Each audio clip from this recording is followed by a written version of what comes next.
being. Yeah, I was a grown ass. We live? Can we put the shot? It's not members only, is it? It should be public, and then we'll change it to members only halfway through. Are we live though? Is the question. I wanna. We are live. Buzzball Lush in the building. Maybe That's the first comment. Buzzball Lush. All right. I just want to clarify my mental state going into this episode. Number one. Okay, I should probably speak on this first. Where is Munchie? He hasn't given me. I'm waiting on permission to give any kind of information, but basically, he's not in a great state right now. He's dealing with something. He was really vague in the text last night. Didn't sound good, but didn't give me any further information. So even what I just said, kind of spooky, because people are probably like hearing that and they're like, "Oh, wait, well, this is some bad stuff." Catastrophizing it. It could be not as serious. Right. I don't know what it is, but people are acting as if we chose to not have Munchie on this podcast. He was scheduled. He basically just picked up where Brick left off unintentionally. Right. Just kind of worked out that way. Our intention was to continue to have him on this podcast every episode, but he's going through something. I don't know exactly what it is, but the Munchie B absence is not of our own doing. I just want to make that clear, first of all. And there is potential for him to be here as soon as Thursday, next No Jumper show, I'm assuming, right? Like, I mean, definitely possible, but I don't know. He's dealing with something, and he didn't give me any kind of real information, so I have to respect the fact that he didn't tell me that I could talk about it. I did just text him asking if it was okay if I talk about it, but he's not in the best state right now. Well, you know, like Munchie clearly, I feel like he takes the pod seriously. Like we talk regularly. We'll talk about things relating to the pod, what we could do better, our dynamic, how we bounce off each other. That's why I feel like it was a pretty seamless, I'm not going to say seamless transition from Brick, because for sure the people miss Brick, especially just given what he's gone through. I wouldn't even like compare them to each other or whatever, but yeah, I feel like the Munchie thing is good. It really, it got me thinking about how much we used to do the podcast, and certain people on the podcast would just have no idea what we were talking about when it came to a lot of the topics. Yeah. No shots at anybody who used to be on this podcast, but it is nice that most of the people that we've had on in recent memory seem like they take paying attention to the media world and what's going on YouTube and everything. They kind of take that more serious, which is weird when I think about it, because it feels like almost everybody that I know who's associated with No Jumper is paying attention to everything that's going on in the media world. Now, obviously, even like media world contains too gangsta for YouTube. Right. Which is not necessarily something that contains that fully encompasses my media intake. Yeah, no, for sure. That's a big chunk of mine too, for sure. But either way, that's kind of where we're at on the Munchie situation. Now, I'm going to explain why I personally am kind of having an effed up day. First things first. Had a housekeeper for 5 years. She informed us today that she's moving on to potentially greener pastures. So she's now Aiden Ross's housekeeper, or what? She's like a bigger YouTuber? So. I didn't have the phone call with her. Lena had the phone call. I just know that this is something that I had no idea could affect me in any way. You know, you take these relationships for granted, or at least I do, you know, a lot of people. And when I think about it, it's like the idea of starting over with a new housekeeper, when this is a housekeeper that has been with me for 5 years, I feel like I could trust her with whatever. I feel like I could trust her with my kid. My kid loves her. My kid sometimes talks about her in the same breath as me and my girl. She'll say, when I grow up, I want to be like mom or dad or blank. And like, you know, even just that says a lot. That, you know, it's not like she brings her up like in every sentence involving her parents, dude, that's significant. I'm not going to lie to you. I was low key like partially raised by a housekeeper that was like that. The woman that was the housekeeper that worked for my family is essentially my second mom. You know what I mean? And I got you. I forgot I was hella popular now. I learned how to speak Spanish from, you feel me? So exactly. And it's an underrated dynamic that probably a lot of people watching this are like seriously? Like, you feel bad about that? Or you're like, we're supposed to... First world problem. Yeah. And for sure, like, even having a housekeeper is just not the kind of thing that the average person... Myself could have never imagined it until the last couple of years, you know? But at a certain point, when you're so busy and your girl's so busy, it just becomes necessary that you have help. And yeah, like, I'm going to be real with you, like, part of the problem, I think, is the fact that, you know, you basically have two options when you hire a housekeeper. You can pay them under the table and they don't pay taxes, which is risky for you as the employer because you're basically engaging in like an illegal arrangement. And, you know, at some point they could presumably sue you. Audit your ass. You could do something, like, things could go wrong if you do that. And my girl, her accountant, unbelievably by the books, like super on top of whatever. And he was really urging her to, like, anything that was a part of our arrangement needed to be above board and needed to be official in order to protect ourselves. You feel like that changed the... For sure, because for sure our housekeeper is looking at her friends who are getting paid maybe the same as her, but she's paying taxes. Yeah. And that's not easy because that all of a sudden is, you know, chopping off a very legitimate chunk of the money that she's bringing in. So it's kind of like from our perspective, she's paid extremely well.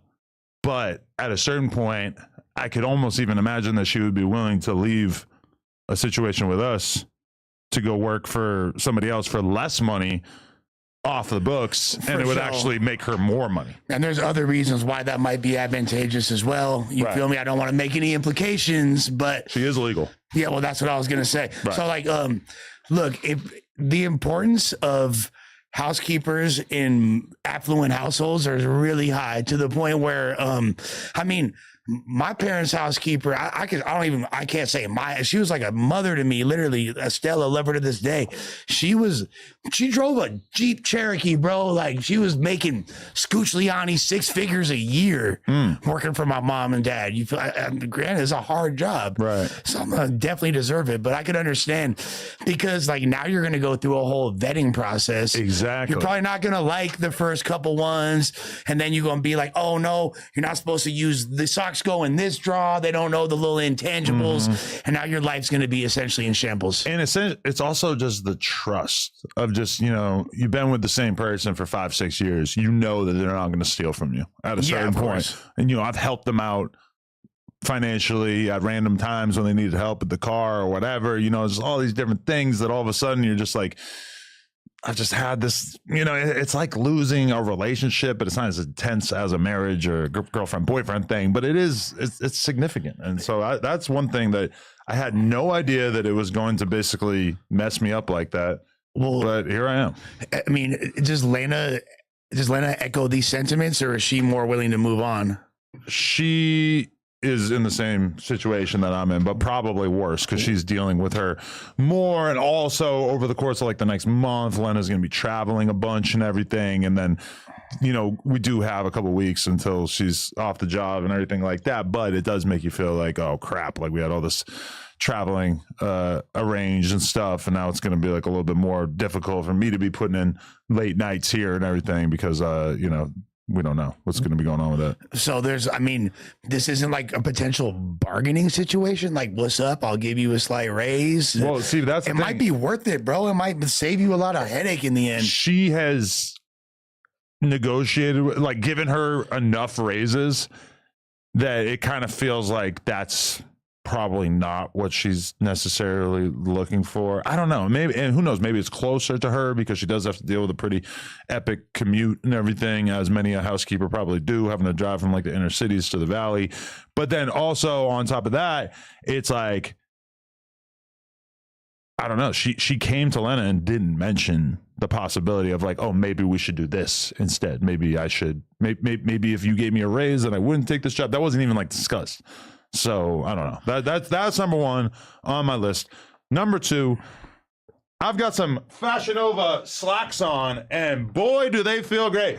My butt has never felt better wearing these Fashion Nova pants. Let's just make that completely clear. Okay. In addition to that, you know, when I have a week that is like full, every day, tons of content to do, I don't have a lot of time to think about, what am I doing with my life? And this is why I started this podcast earlier today, is because number one, Dark Brandon is going to be at least another 10 minutes until he's here. Conrad, I actually have no idea. He agreed to it yesterday. Who knows? He could be here at any given time. But today had 2 podcasts on the books. First one basically was just acting like a goddamn space cadet. Didn't show up. Whatever. I mean, I just don't give a fuck. But still, it was like a nice chunk of my day that I was planning on doing something, being productive. Person didn't come. Is what it is. Whatever. The next one was supposed to be Brian Pumper. I was supposed to do Brian Pumper at 1. Now, let me explain to the people how this came to be. I made that video on the Adam 22 channel about the mysterious disappearance of Brian Pumper.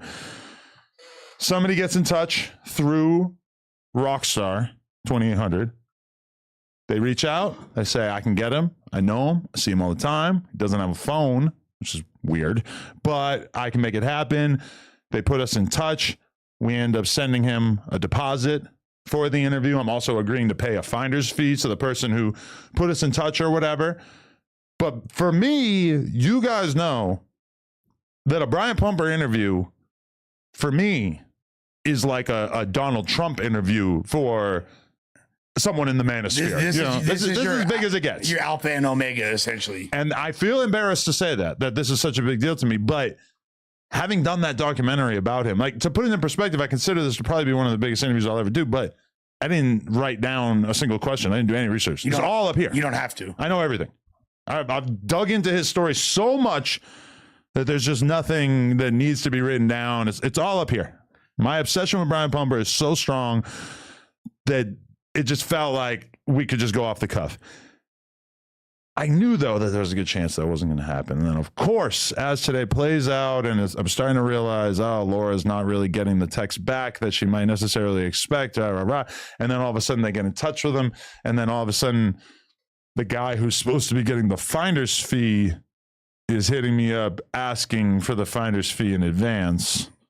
And I'm like, no, I will give you the finder's fee once it happens. Once he's found. Yes, once he comes and does the interview, I will send it to you. And you have no room to accuse me of scamming, because nobody has ever accused me of scamming in the past. None of any consequence. You have no reason to think that I might not pay you. And also, obviously, like, what I'm giving you would be a very small percentage of what that interview might then earn, Anyway, they asked me for gas money.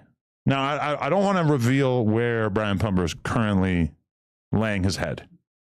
And for all I know, he might be laying his head on a pile of leaves in the forest somewhere, because the only thing I know is the city. It is in California. It's not in Los Angeles. So my whole theory of, like, okay, maybe he's gone to like a nearby neighboring city, an hour and a half away, that has kind of panned out. My guess, got to drive from Adelanto. I don't know what the hell that is, but I do know he's found a city in which he gets a lot less attention than he was getting at a certain point in Venice Beach. The person who was going to give them the ride starts asking for gas money, even though we had already sent actual US dollars for the deposit for this. My response at a certain point, I'm like, okay, no, it's not happening. And at this point, they were going to be late enough to the point where right now it's 4. They were probably going to get here at like 2. Which also, I don't want to fuck with that. Like, I'm not pushing this show back so that I can do another interview. Even if the interview is very important, we can reschedule. But missing out on that, at least for the time being, which I am going to keep fighting for it. Please believe that. But missing out on that, the first interview also not working out, even though I really don't give a fuck. And then also the housekeeper thing really has just kind of given me enough room to sort of be having like a mental freak out today. What the hell am I doing with my life? Type moment, because sometimes like these podcasts, they incrementally add to the value of No Jumper, but I obsess about them, and I have a different model than a lot of other people, where it's like, okay, if you're Joe Budden, you do 3-4 podcasts a week, that's the whole thing, that's like your whole gig. For me, it's like I kind of hold myself to the standard of like, I want to be doing 10 interviews a week. I want to do 2 podcasts and a bunch of fucking interviews, and I want to do these solo streams. It's like there's no level of content that's actually like gonna make me feel content about what I put out into the world that week, which is absurd. And it's just like a strange mentality for it. And I just am like, there are a lot of other things I want to do in my life. And sometimes I just look at this content thing and I'm like, maybe around now is when you're starting to realize that maybe this isn't what you want to do as ferociously.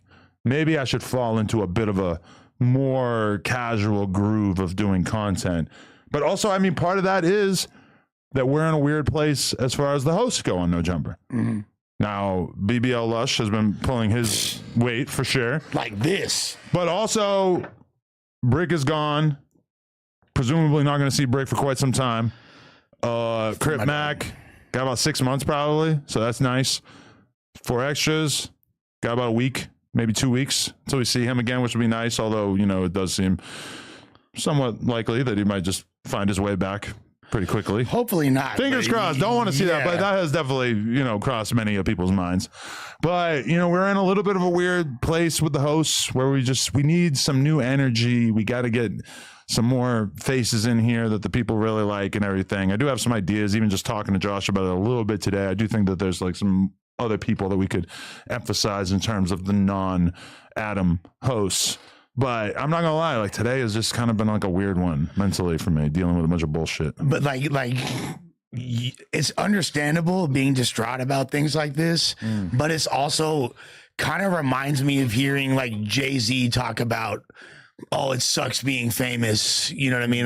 And these are super great problems to have. As difficult as it might be, and obviously that's frustrating. As far as the Brian thing, I'm curious. So you've had no direct communication with him.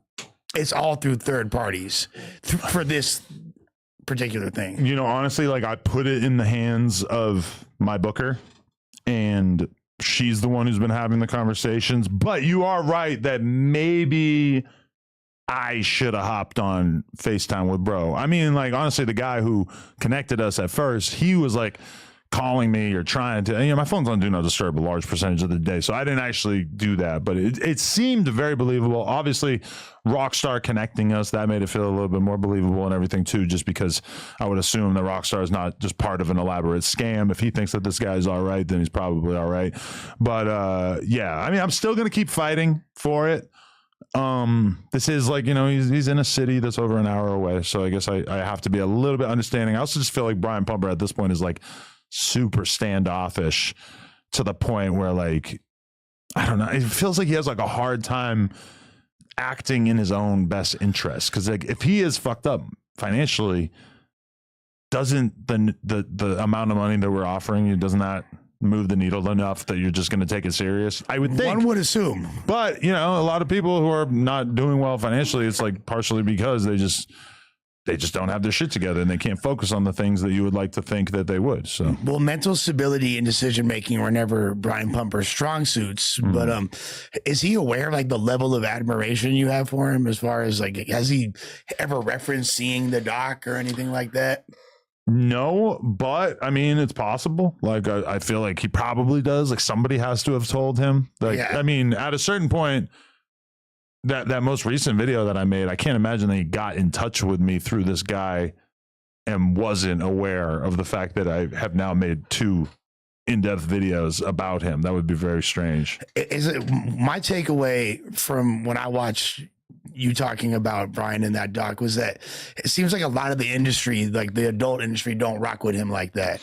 The thing is that he's been separate from the adult industry for at least 5-6 years. Way longer than that, actually. But like, even when he was like close to the peak of his fame, he still had. Like, he got rejected by Evil Angel. He had a production deal with them. That didn't work out because he was being a little funky with the bookkeeping. I guess you could say that's the nicest possible way to say it. But, you know, he was working with girls that, you know, were maybe not appropriate to be working with or something. I don't actually know exactly what the details are, but he basically got canned by one of the bigger companies in the industry. But that's the whole thing, is it's like we live in the OnlyFans era where you really don't need that kind of thing, right? Yeah. So, I mean, I still personally, I'm optimistic. I know people are probably wondering, will you ever fuck your wife with Brian Pumper?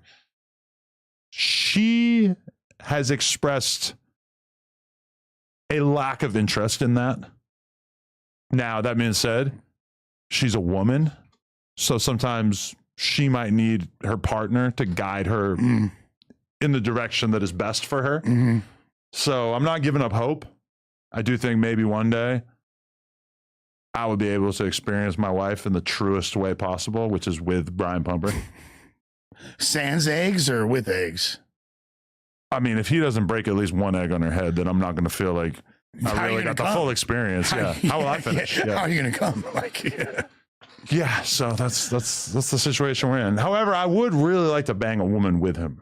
Understandable. And I'm sure I'll get an almost limitless hall pass from her in that regard. I think that she would let me bang any woman with Brian Pumper just because she knows how much it means to me. Yeah, actually offered. She said this morning, she actually made me laugh for upwards of 1 to 2 minutes by saying, you should give him flowers to start the interview. Man, she said if you pull out a dozen roses from under the table, man, that would like really add a lot to it. I'm like, that is a fucking brilliant idea. Each rose symbolizes a different like memory you have of his, and you just break it down. It could be. That's funny now, right there. That is funny. But you tag teaming someone with Brian Pumper, that'd be like me playing catch with Daryl Strawberry. You know what I mean? Like this is something I've always wanted to do. This is one of my heroes. I can only imagine. So I'm almost afraid of myself. Yeah. Like what might happen? What if I turn my attention towards him? Yeah, you might. If you just lock eyes for a little bit too long, like she's sucking his dick, and I'm just like, oh, what? No, baby, do it like this. What's the Brian Pumper? I know you've been locked up for a while. I'm just kidding. I'm a heterosexual man. I'm just kidding. What's like what are the other, because I know you've told me before and you said on this pod that like female talent kind of defines how popular a lot of dudes are. Like if girls don't like working with you, you're not gonna, was that part of why they was like Brian Pumper kind of a lot of stories, a lot of weird stories about things that he may or may not have done on set. I implore people to check out the original Brian Pumper documentary in which I highlighted a lot of this stuff. But that being said, yeah, I mean, definitely, for sure. There's been a lot of strange behaviors that people noticed over the years. That being said, like the girls in the porn world that I talk to now, they don't know who the fuck this is. Yeah, I was going to say so long ago.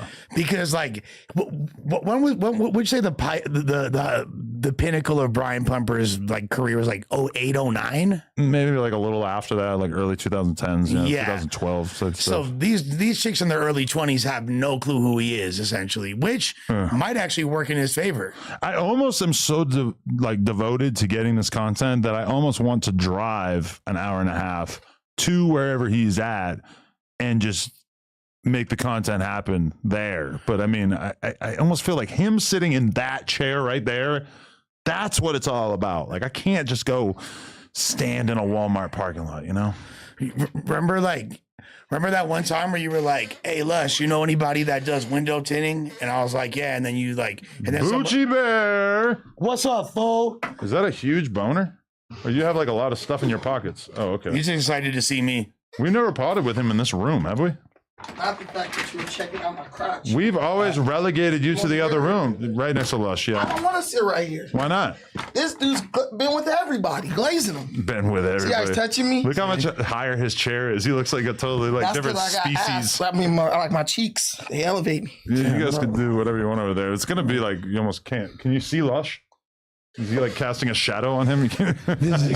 You don't need to see him. Yeah, exactly. Where's the other black person who's supposed to be here? The other black person, who knows? He's on the way, I guess. We're all late. Black people are incredibly late to everything. Black people are amazing. We're on colored people time. Way to reinforce stereotypes. We're on colored people time. I'm in glazer mode. Black people, what can they not do?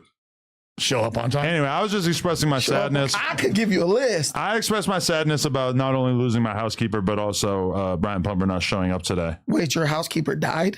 No. But for all intents and purposes, yes. Is she black? Did you work her to death? Black housekeeper? You ever heard of that? About 70 years ago. Yeah, about 70 years ago. In LA, you don't have to say that your housekeeper's Hispanic. Oh, so they know that. Well, yeah. I just think, like, doesn't everybody assume that? it's almost like if you're a white housekeeper, like how dare you? Like get the fuck out of here! Like you're taking jobs from people that realistically probably need them more than you. They're like it's essentially like AI taking jobs from hardworking people. Like white people get the fuck out of our spaces. It is kind of like that, yeah. Anyway, how are you doing? Picking your ass on the highway? What happened? How was the highway? Yeah, you were on the highway. Man, listen, the freeway was ridiculous. Yeah. But I made it safely. So, because while I was perusing YouTube today, I realized that you were live streaming. How many hours do you commit to doing that per week, per day? Too many.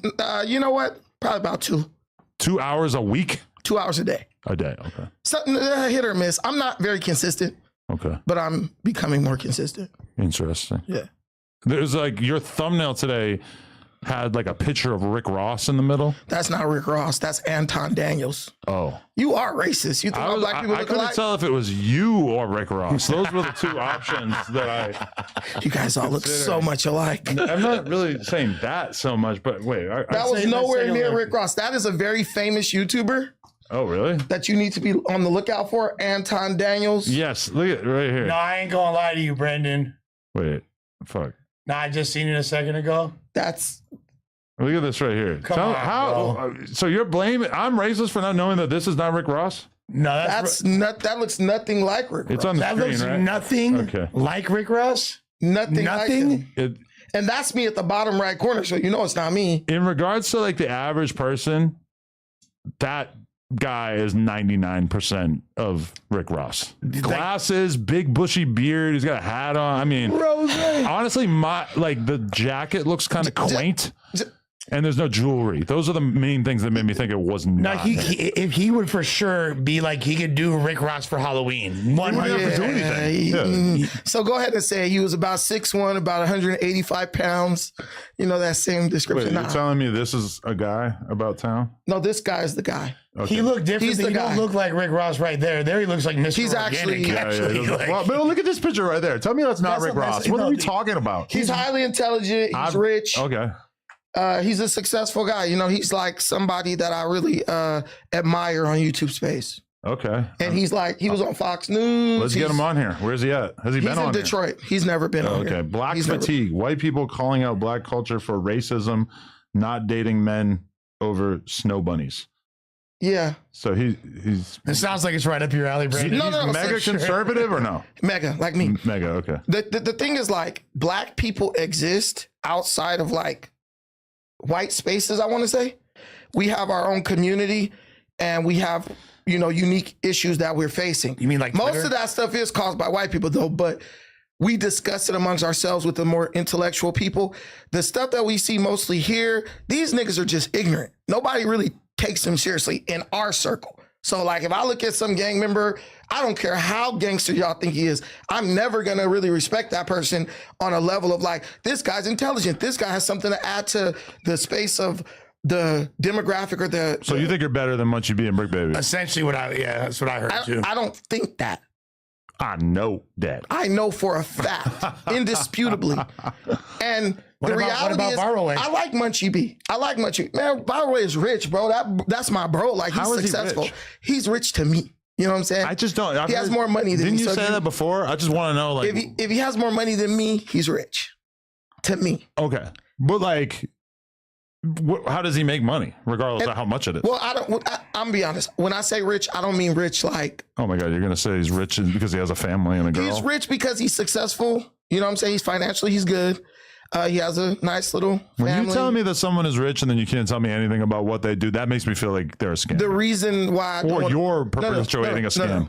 Unlike or you're afraid to say how you really feel because he's a gang member too and fits the exact description that you just said you were better than. No, because I don't sit up and discuss my friend's finances in public forum. I just want any little nugget of why. He's successful. What is he doing? Crypto. He's doing a lot of things that are very legal, and they're bringing him significant, resources. That really narrows it down. Okay, what were you saying?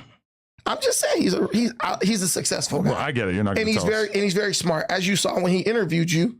Should I ask him, or is how he's getting money so secretive that I shouldn't ask him? I don't think it's secretive. I think that he would be the best person to speak on his financials. Okay. Yeah, not me. I will ask him that. But what I can do is big up my bro, give a little acknowledgement to what he has been able to. What does this hat build say for right himself. here? Everything420.com. Oh, that's not your hat. Okay. No, Well, it's funny that you mentioned that, Brandon, because let's pay some bills. Today's sponsor is Everything420.com. Big shout out to Everything420. Basically, the Amazon for smoking gear. They've got everything from vapes to grinders to glass to edibles to flour and even shrooms, if that's your vibe. The the E420 app, rather, is so easy to use that you literally just scroll, tap, and boom, fast, discreet shipping straight from Dallas. Oh, and they have a whole $4.20 section, which is absolutely insane. So shout out to Everything 420. We are going to be demonstrating more of their products. Such a cool bong. This Rick and Morty bong is fire. As the night goes on. Yes, for sure. So go download the app right now off your phone, E420 from the app on the App Store. And a lot of these products we're going to be experimenting with throughout the rest of today's episode. Anyway. When you were talking about black spaces where like whites aren't like involved, are you talking about like Twitter? No, I mean, like, it's not that whites aren't involved. Like, we have our own unique, insulated conversations about certain things. Like on Twitter. Like this black fatigue thing. It actually does include white people. What is black fatigue? Black fatigue, you're experiencing it right now. Because everybody who you depend on to make, not even depend, because you depend on you, first of all, but everyone who you thought was going to be here with you to help make this thing a bigger success, gets locked up. All those niggas are in jail. I know that shit irritates you. Like when you're driving down the 405 in the back of your mind, like, God damn, I gave these niggas opportunity and they like fucked it up. And every white person, I see Donnie shaking his head. Yes, I see you, Donnie. And it's nothing wrong with that. What we're starting to realize in the black community, or just now are being allowed to discuss openly, is people are tired of niggas, bro. Like gang members, any degenerate element of the black community, black people been tired of that. Seeing that lady raise $1 million after calling the little kid the N-word, that pissed you off. Regardless of that, it just made me realize, there's a lot of people out here who not only dislike black people, but are willing to put their paycheck behind it, because $1 million is a lot of goddamn money. I mean, that's just essentially weaponizing racism. That's all it is. No, it's not. Lush, yeah, it is. But the fact that there's an army of people who are willing to support her was the kind of astonishing thing to me. It's not astonishing. It's called black fatigue. People get tired of constantly having to coddle people. So the race card, civil rights, white people gave black people a lot of leeway in apologizing for slavery and all that. But everything eventually runs its course. And now white people are like, look, you guys have just as much access to things as we do. There was a black president. You got a white dude in middle America making $12 an hour, emptying septic tanks. He gets to look at Rick Ross, 50 Cent, all these rich ass black dudes, but at the same time has to listen to some black guy complain about nothing. I don't have an opportunity. I can't do this. And it's your fault. The guy who's been working at Chuck E. Cheese and he's 50. I was at AutoZone the other day. There's a white guy, bro's like 65 years old, barely walking. The guy's been working there like 20 years. He's making like $18 or $19 an hour. I'm like, man, you gotta have a house. This must be like your hobby. He's like, no, dude, I'm living in like a boarding house. Like we all share a bathroom. This was where? This was at AutoZone. Okay. And you're just randomly shaming some guy with a day-to-day job for not having a house? No, I took an interest in his life because if I see someone 60 years old working at AutoZone, I don't think that's right. How you know he ain't do some foul shit when he was younger that got him locked up? It doesn't even matter. But what I'm saying is, he's not complaining.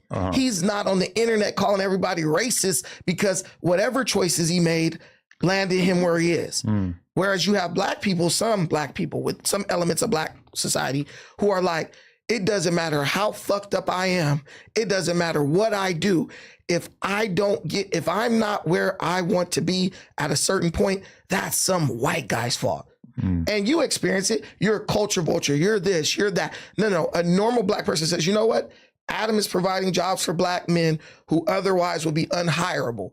So they would be out here robbing me when I'm coming out of fucking Crenshaw Mall or something. So thank goodness for him, because I don't want to deal with those niggas on a day-to-day basis. So you bite the bullet for it.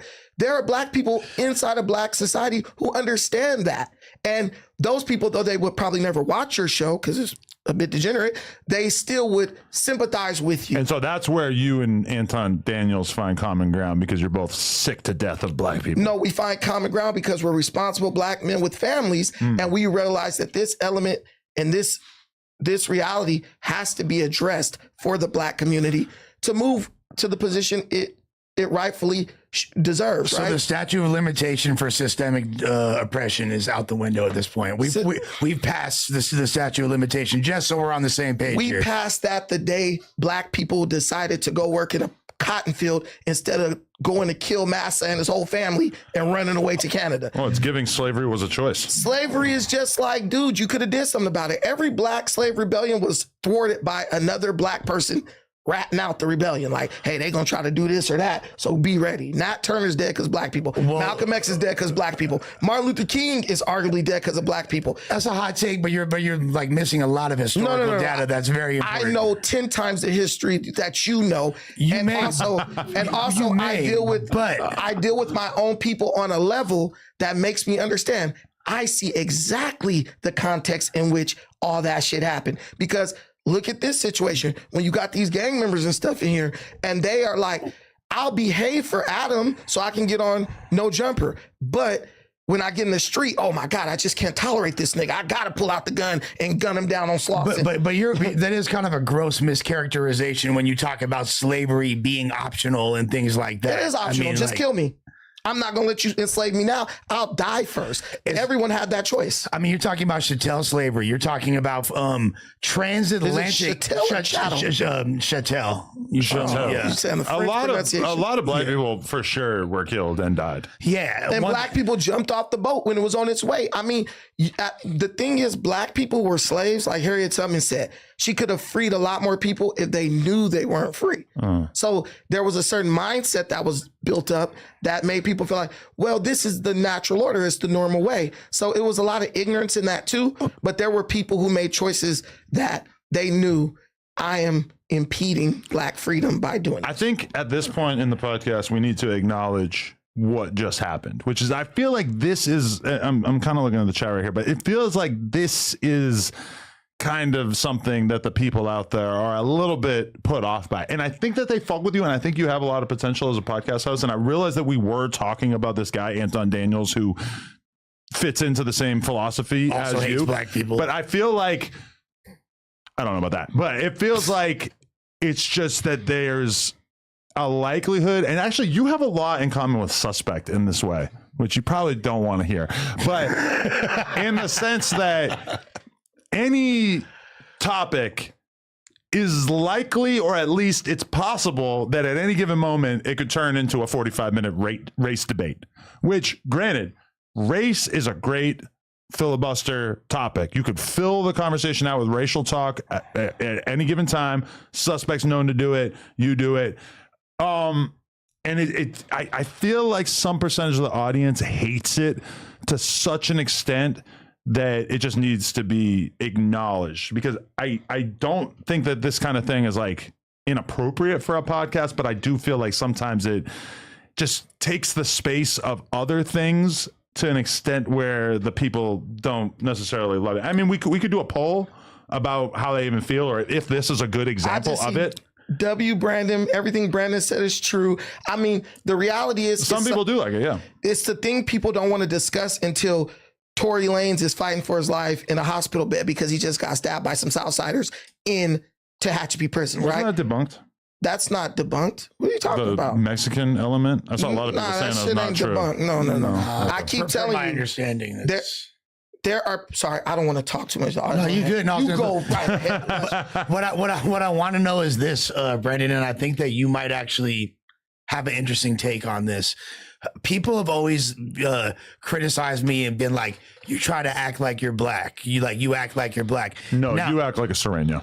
but depending on what day of the week, You act like you're depending on what Jewish. day of the week. But like my thing is, I feel like it's very offensive to black people to characterize the way that I act as trying to imitate them. Right. You I'm act just- like a J cat, not a black guy. I act like there's only one. You feel me? There's only one. I can't really be defined by a race or a category like that. But do you think that do you think it's disrespectful to say that Lush tried to act black? Is that disrespectful to black people? Keep in mind also, I just want to know what happened. He passed the mic to you and you used it as an opportunity to ask him a question. Yeah. At which point he will have to bloviate about race further instead of making your own statement. Yeah. Now, I think you should have phrased that as a statement about how you feel about it instead of just being like, hey, let me ask you this question. Fair enough. Fair enough. So you acknowledge that I've been judged unfairly because these things get back to, I say things that make people feel like I have the authority to forgive them. Like, yes, Lush, you have been forgiven for that. Oh, I'm not asking for No, forgiveness. I think you're good. Well, shit, then why ask? Fuck it. Who cares what they think? Or I don't care what anyone thinks. Obviously, we don't think you're black. And we also don't think That you, hat says you're I don't think you act That's like the almost way any of the black people I know either. That's totally honest. That's kind of my you, point. you and Brick Baby That's were kind of not my so point. dissimilar. This is a yarmulke with a brim. Legitimately. I could talk about any culture, bro. We could fucking think. It's a yarmulke with a brim. Oh, you got the tag tucked into it? What the fuck It's you that think new shit.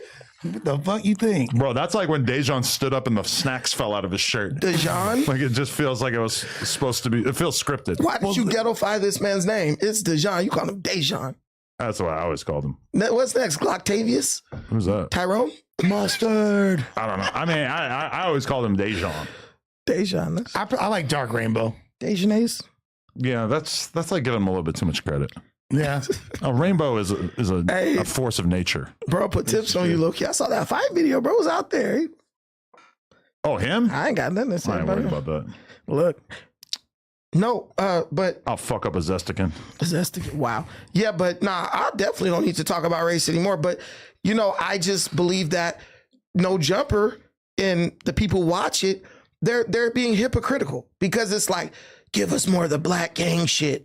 And then it's like, well, we don't want to make this about race. What it is you don't want anyone to make you feel uncomfortable for loving negative stereotypes being kind of like perpetuated and loving this like animosity that exists between black people. Okay, so riddle me this. I mean, don't you feel like the side of black YouTube who basically constantly makes content about the failings of black people, and it's not just black YouTube as well, because like obviously somebody like Tim Pool, this is at least like a chunk of the content that he's doing, a lot of like right-wing commentators, etc.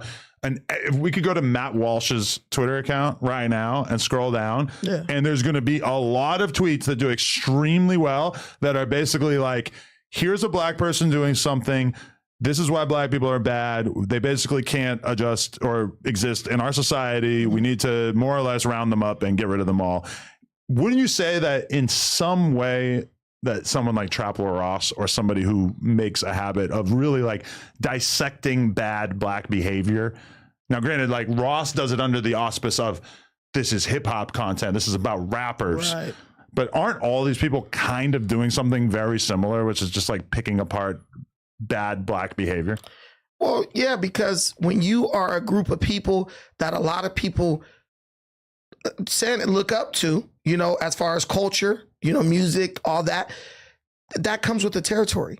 If you're successful at anything, you're going to have a legitimate pool of critics that are saying, well, look at all these negative takeaways, right? But that makes sense with Trouble Ross because, yeah, he's picking apart rappers who achieve some degree of success, at least like most of the time. But like a lot of these conservative critics and stuff are really just picking apart like your everyday average black guy off the street. Right? And they're also really not giving like nuanced takes and showing the other side and showing the positive impact as well. It's just like you're getting a brief window into this guy doing some fuck shit. Like I saw a clip of some white kid getting the dog shit beat out of him by a bunch of black kids. And you probably already know which one I'm talking about, because as soon as I saw it from like a fight account or like a sort of hip hop coded account probably.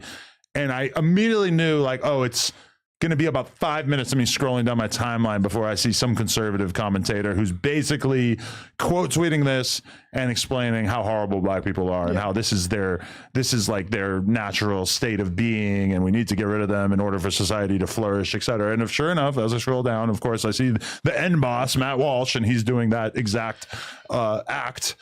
I don't personally find it super interesting, but it does stand out to me a lot that this is just like such a common thing in terms of content creation. The reason why that exists, and we're gonna get rid of that, and how you get rid of that is if you call out your own shit, that doesn't give anyone the space to call it out. See, white people, when the girl called the little kid an N-word, a bunch of white people jumped up. You know what I'm saying? Black Lives Matter. Yeah. We don't fuck with. When Carmelo Anthony killed that white kid in Texas, black people were like, he's a hero. He did the right thing. See, we have just become so accustomed to doing things in spite of white people because of slavery and all that. We're at the point where any degenerate can get online, express like an anti-white sentiment in defense of a black person acting like an animal, and it's accepted. White people don't want to say anything because they don't want to be viewed as racist. Black people don't want to say anything because if you do, your own group turns on you and says you're a coon, you're trying to serve the white man. That's the immaturity that we have as collectively. And now the bar is being raised. We're not tolerating that shit no more.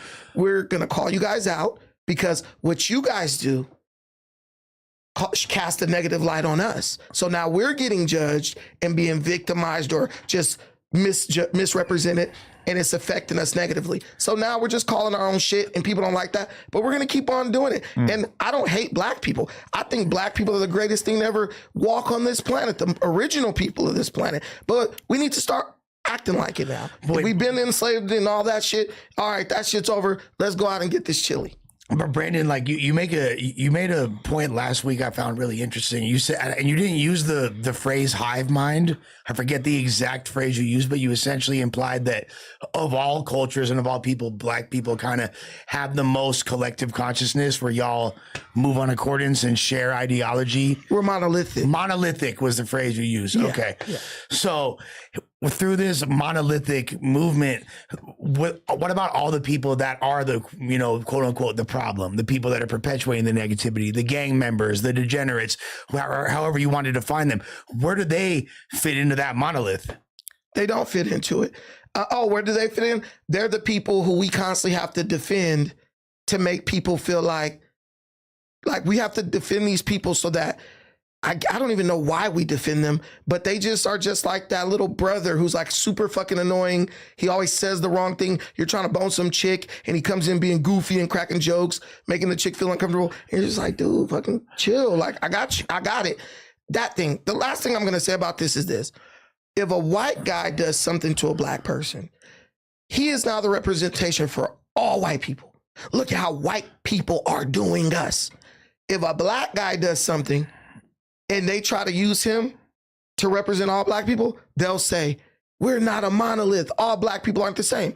So we're hypocritical in the sense of... Well, yeah, Young and Ace is not a reflection of Dr. Cornel West, bro. Right, but we're hypocritical in the sense that if Donnie does something racist, every white person at No Jumper is racist. Or all white people, period. So we view everyone else we judge everyone else in a very monolithic way, but we want to be judged individually. See, it's hypocrisy and it needs to be called out. And maybe this is not the place, but just know we know that that's going on and we're addressing it. I mean, it's nice to hear that because obviously as a white person, we've grown up in a world in which that kind of tribalism is accepted by black people and not by white people. It's like white people are just absolutely not allowed to have any kind of pride in their skin color. And I've grown up with that as just, I've always accepted that and taken that for granted, et cetera. Black as fuck. And it's untenable, I think. And you're seeing the reaction to that when you see, what was her name? Shiloh Hendricks? Yeah. I mean, you're seeing that with her where it's like her getting $1 million only makes sense in a world in which Carmelo Anthony got like $1 million for basically killing someone. Now, granted, killing someone a lot worse than calling someone the N-word on a playground, but I feel like she only gets $1 million in that scenario in a world in which Carmelo Anthony gets $1 million for killing an innocent white kid. But the thing here's the thing. It's a good point, but you could be proud to be Russian. You could be proud to be Italian. You could be proud to be Greek. You know what I mean? Like, now a lot of black people in America, until I want to say a certain point, a lot of them weren't even able to trace their ancestry to specific I mean, I would say like nationalities. the majority of black people still to this day, right? I'd say now, like, there are a lot more resources and there's a lot more people have the ability to trace their ancestry. I mean, better than before. Unless you meet like a Nigerian dude and you're like, oh, like he is able to trace his family lineage back by a couple generations. I would say that most black people don't really have any fucking clue. Which is way different than Europe. You go to England, but every black dude in England knows where their family's from. So hence black pride being more like... What else are you going to do? Yeah, more understandable than what exactly do you have to be proud of as a collective race, as a white people, besides, we colonized the world, we forced our religion and our ideologies on other people, and we slaughtered more people than anyone in history. Well, in many... Am I wrong? In many civilizations, those are things to be proud of, right? It is something to be proud of. Like, the thing is, it's more nuanced than Lush is even admitting. Black people literally were used to exterminate Indians in America. That's what the Indian Wars were. We whooped Indian ass for like 12, 13, 20 years. I'm proud of that. I don't care what anyone says, because that was part of us forging, like, making a space for ourselves in this country and saying, look, we are capable, right? If you look at the situation like with the Civil War, 183,000 black soldiers fought in the Civil War. If you really hated white people, you really didn't want to be a part of them, when they gave you a gun, why didn't that 183,000 say, you know what, F this, they're fighting. Let's take this advantage to take a piece of America for ourselves and start building. Black people have always been proud to be a part of America. But that wasn't them fighting against slavery. That was us fighting. That's the Union soldiers fighting against slavery. Yeah, but at that point, if you wanted to be your own independent group within this continent, that was the time. Also, like, stop complaining. You had an opportunity. Being proud of the Indian War, you feel me? Like, think about this, bro. What about the Alamo? There's a whole war fought because Texas, why? Wanted to do what? What did Texas want? They wanted to continue to own slaves. Mexico wasn't with it. Alamo was because Mexico wanted to own. I mean, Texas wanted to own. They wanted to keep slaves, bro. Yes. Alamo against the Mexican army? Yes, they wanted to. That was the primary reason. They succeeded from being a part of Mexico, and guess what? Hella slaves escaped to where? To Mexico. Yeah. So I was kind of like, damn, you're proud of something, but those same people, because indigenous people are essentially the same thing. That's a weird thing to be proud of. If you fight and win, you should be proud. Texas was part of Mexico, but many settlers, especially Anglo-Americans, wanted independence due to issues like centralized Mexican authority, cultural differences, and Mexico's 1830 ban on further U.S. immigration. Yeah, I don't know. It doesn't really say anything. I don't know about slavery, but I'll concede that to you. The whole thing is like this: Indians, Native Americans were slaughtering each other long before they ever saw white men. The thing is, when they came up against a superior force, it went from being we're warring tribes, killing each other for land and hunting grounds, to now it's all metaphysical and the Great Spirit has bestowed this land. They just code switched. They switched up, they moved the goalpost. And thankfully for us, the white man was like, no. This, you guys are like warriors. So it was a war. They're called Indian Wars, not the Indian genocide. So I'm not saying I'm glad that people were slaughtered. I'm just glad that we came out on the winning end of this situation. You know who I guarantee is experiencing a little bit of black fatigue right now is, remember I told you how I was setting up that debate between the one white dude and the black dude? Black dude just like said he was down, and then like yesterday it was just like, nah, like I'm in this other state. I'm like, I'm not there. Because he's scared. I mean, I don't know if he's scared, but anyway, he's scared. Are you and or anyone that you want to bring, are you interested in doing this debate tomorrow? Because this guy is, otherwise he flew in for no reason. We could do the debate. Let's do it. Let's do it tomorrow. I just feel like you're going to agree with him on a lot of things. There's no way. There's a lot they want to agree on. There's no way a white person can complain about the way black people are behaving, essentially. 4 p.m. Wednesday, right? Tomorrow. All right, down? That's fine. Sick. So, but the whole thing I'm saying is like, everyone should be proud of who they are. That makes things better for everyone. Because when you got one group that's like, I have to like walk on eggshells around this other group, eventually, like you said, it's untenable, it's unsustainable, And then you get situations like Shiloh Hendrix. So just do what you want to do. Cause I don't think most white people really care about like racism. They're not going to be like, let me go start using the N word, right? They're more like, let's talk about what's that thing with the paddle? Corporal punishment. No, with the ball. With the ball that bounces back and forth? Pickleball? I've never been able to do Pickleball. White pickleball. people- Okay, that's its own thing. Yeah. Pickleball and all that shit. That's what they care about. It's just time for our society. And I'm not even going to say move past slavery, but it's like your spouse bringing up some old shit in a new argument, right? Hey, we got past that. Why you keep on bringing that up? It doesn't help you. Oh, you must know my girlfriend. Right. Yeah. It's a very feminine thing. And that is kind of a sign that a lot of black men are raised by single mothers because I would feel humiliated that the only way I can contest something you're saying or a point you're making is by bringing up racism. That means that I'm not doing what I need to do to make sure I'm abreast or enlightened or educated on the situation to truly debate with you. But a lot of men take pride in that. People like Cornel West, people like Rashad Ritchie, people like that jerk who you like, Van Lathan. These guys are highly Why do you hate educated Van Lathan so much? because he's just a simp and he's just a freaking what's a good word? Send this to Van Lathan. We need a response. He's a freaking beta male and he's like a cuck. Like he's highly educated. He makes a lot of money. But if you are beating him on a point, he will start bringing up race. He will always round it back to race because they feel like that's their ace in the hole. Look, but racism. Nah, man, be a man. Debate this. Be like Larry Elder or something. He's going to educate your ass and you're going to leave like, damn, I didn't even know about that. And that's what makes everybody better. Raising the bar consistently. Like there's people in the audience who hate me. They don't even realize how much education they're receiving right now. No, I get, and they'll realize it later on. Maybe Van Lathan probably is going to be educated Van by this Lathan would have conversation. been reduced this down to race, and you're a coon and you're Uncle Tom. It would have the conversation would have never been allowed to breathe. well, you're I know that what you want is greatness for your people, right? It's clear that's what you're like. It's clearly your agenda. Although I think some of the way you go about expressing it, there's some casualties unnecessarily. People always accuse me of basically using Flacco to say the things that I want to say, but feel like I can't due to my skin color. I would say that I basically say almost everything that I want to say, regardless of being white. And that at this point in time, even within hip hop, doesn't really feel like it's that controversial for a white guy to say like, oh, well, maybe in this specific situation, racism is not the explanation for this social dynamic. If they were saying that about Flacco, for sure, they're going to be saying it about you. But that being said, I think Brandon, like some people don't like him, I think you're bringing something very important to this podcast. We need this kind of viewpoint.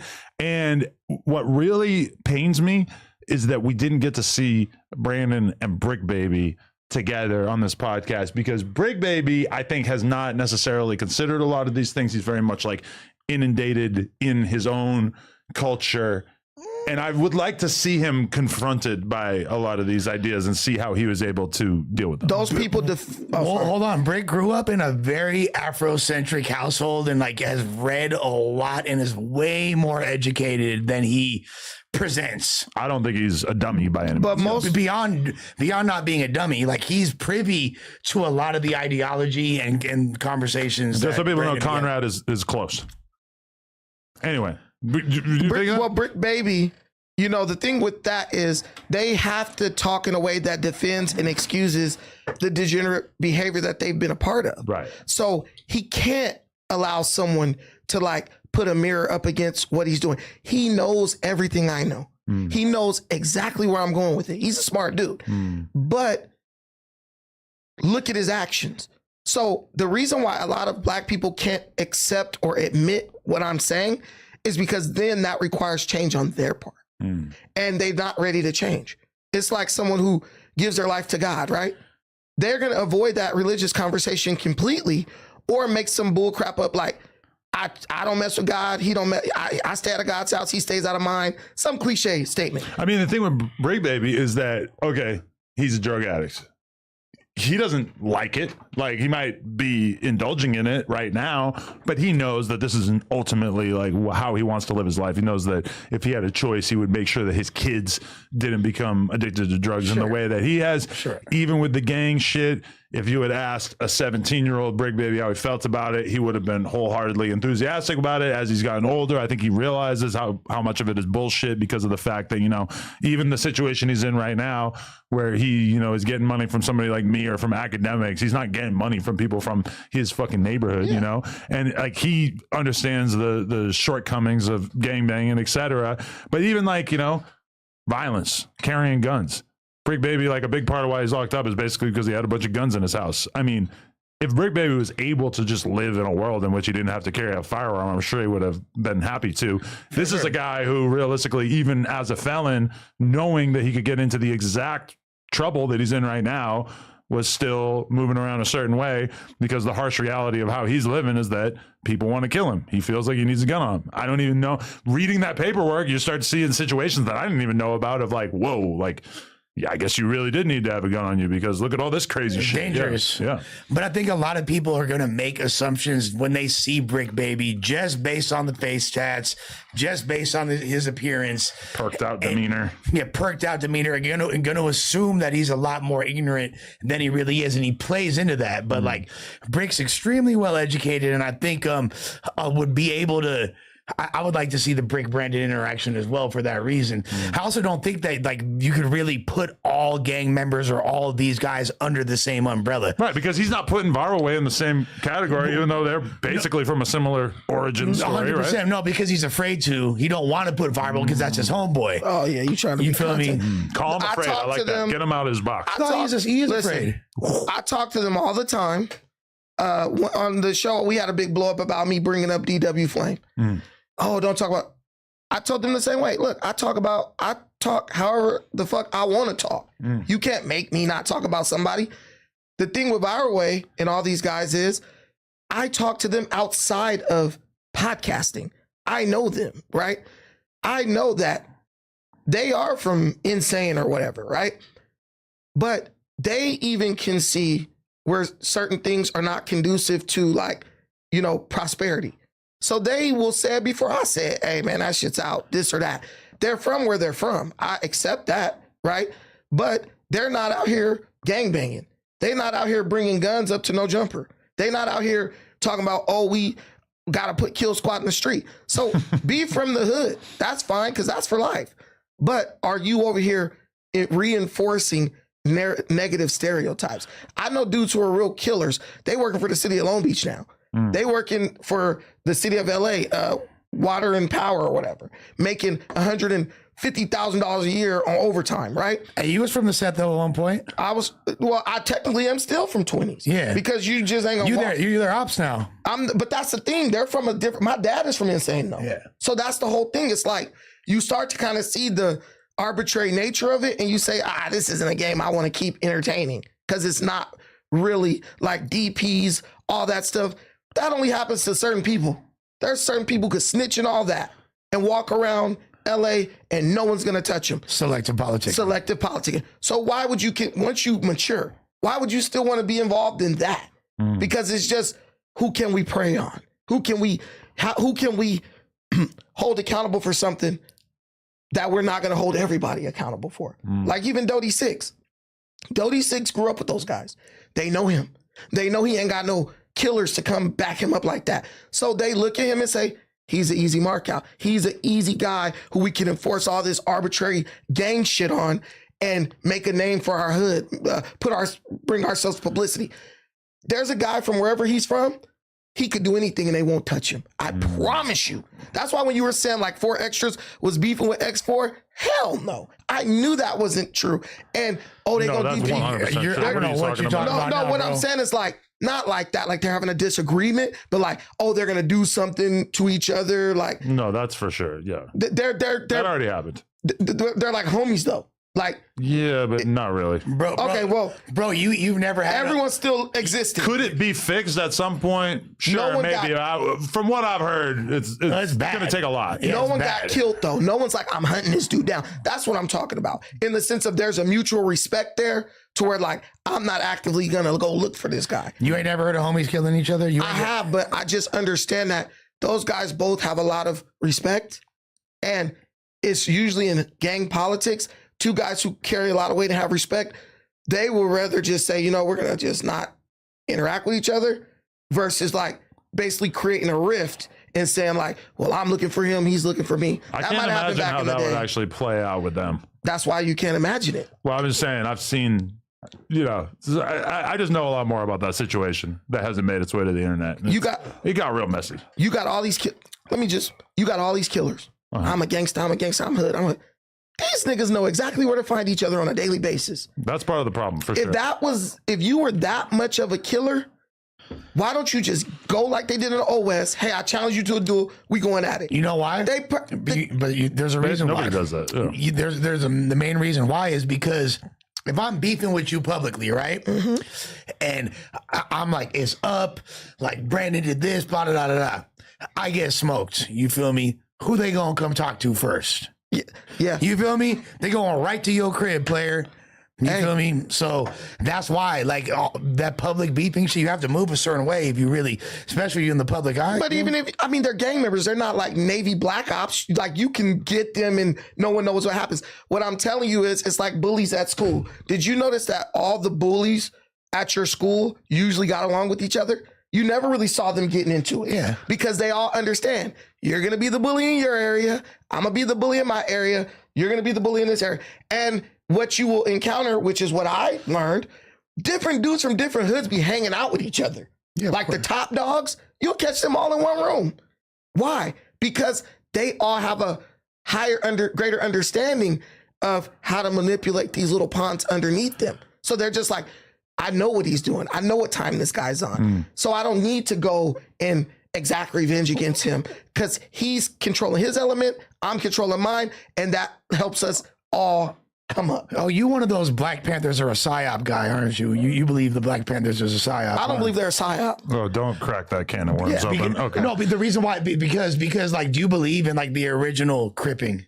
No, I don't even believe in that. Community revolutionaries. And they should have been originally starting like a political party or something if they really want to make something happen. Okay. So I feel like we are... we've exhausted this We've gotten topic. a little all over the place here, which I think was good. I think it was good we ironed out some stuff there. But let's try to hit some topics and everything because, you know, I think it would be interesting. I guess I'll just throw this out there first. You and Sharp. Oh, Sharp's a motherfucking bitch. How did this get amplified to such a degree that you're talking about flying out there to fight him? No, it's and not. I do feel like talking about Sharp is way below us at this point in the history of the podcast. It's kind of like me talking about TRL. It's just like at a certain point when somebody's content is getting that much less views than yours, at a certain point you kind of just got to leave them alone. But you guys have been going back and forth, and I'm curious. Ain't no back and forth. He's terrified at the prospect of me beating shit down his leg. Wait, like, what is beating shit down his leg? Well, like his dick? Well, you're right though. He does prefer piss than shit, right? You know, I should bring him a bottle of piss. But didn't he say that he was going to fly you to Vegas to fight? He says a lot of things, but if you can't afford rent in the greater Los Angeles municipality and you just lost your rent-a-center, repoed all your furniture, you now live in a studio apartment in Las Vegas, which costs less than me using my washing machine where I live at. You feel me? I don't even think you have the financial capabilities to fly me anywhere. But how did you guys start going back and forth? Well, I mean, I basically let him.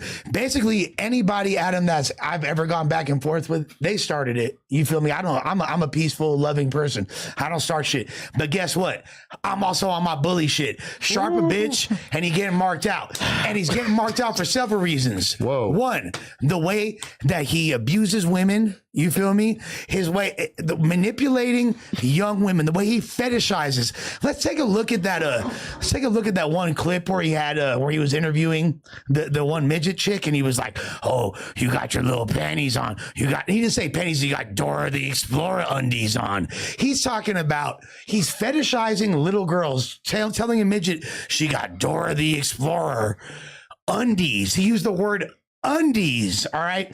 Then let's talk about how not only did he sexually harass every single woman that set foot in this office, but now he's making it a thing that he wants Sydney, who made the pimp cup, like, I'm gonna get it back for us. Like that wasn't fucked up. Shorty showed me a lot of love because she got a secret Santa assignment to get you a gift and went on Etsy. She was required to get you that gift. She had to do something. She thought, since you're like this walking embodiment of a LARPer, this stereotype of a pimp that you try to embody, she's like, oh, wouldn't it be funny? Kind of like, you know how Lil Jon has a pimp cup?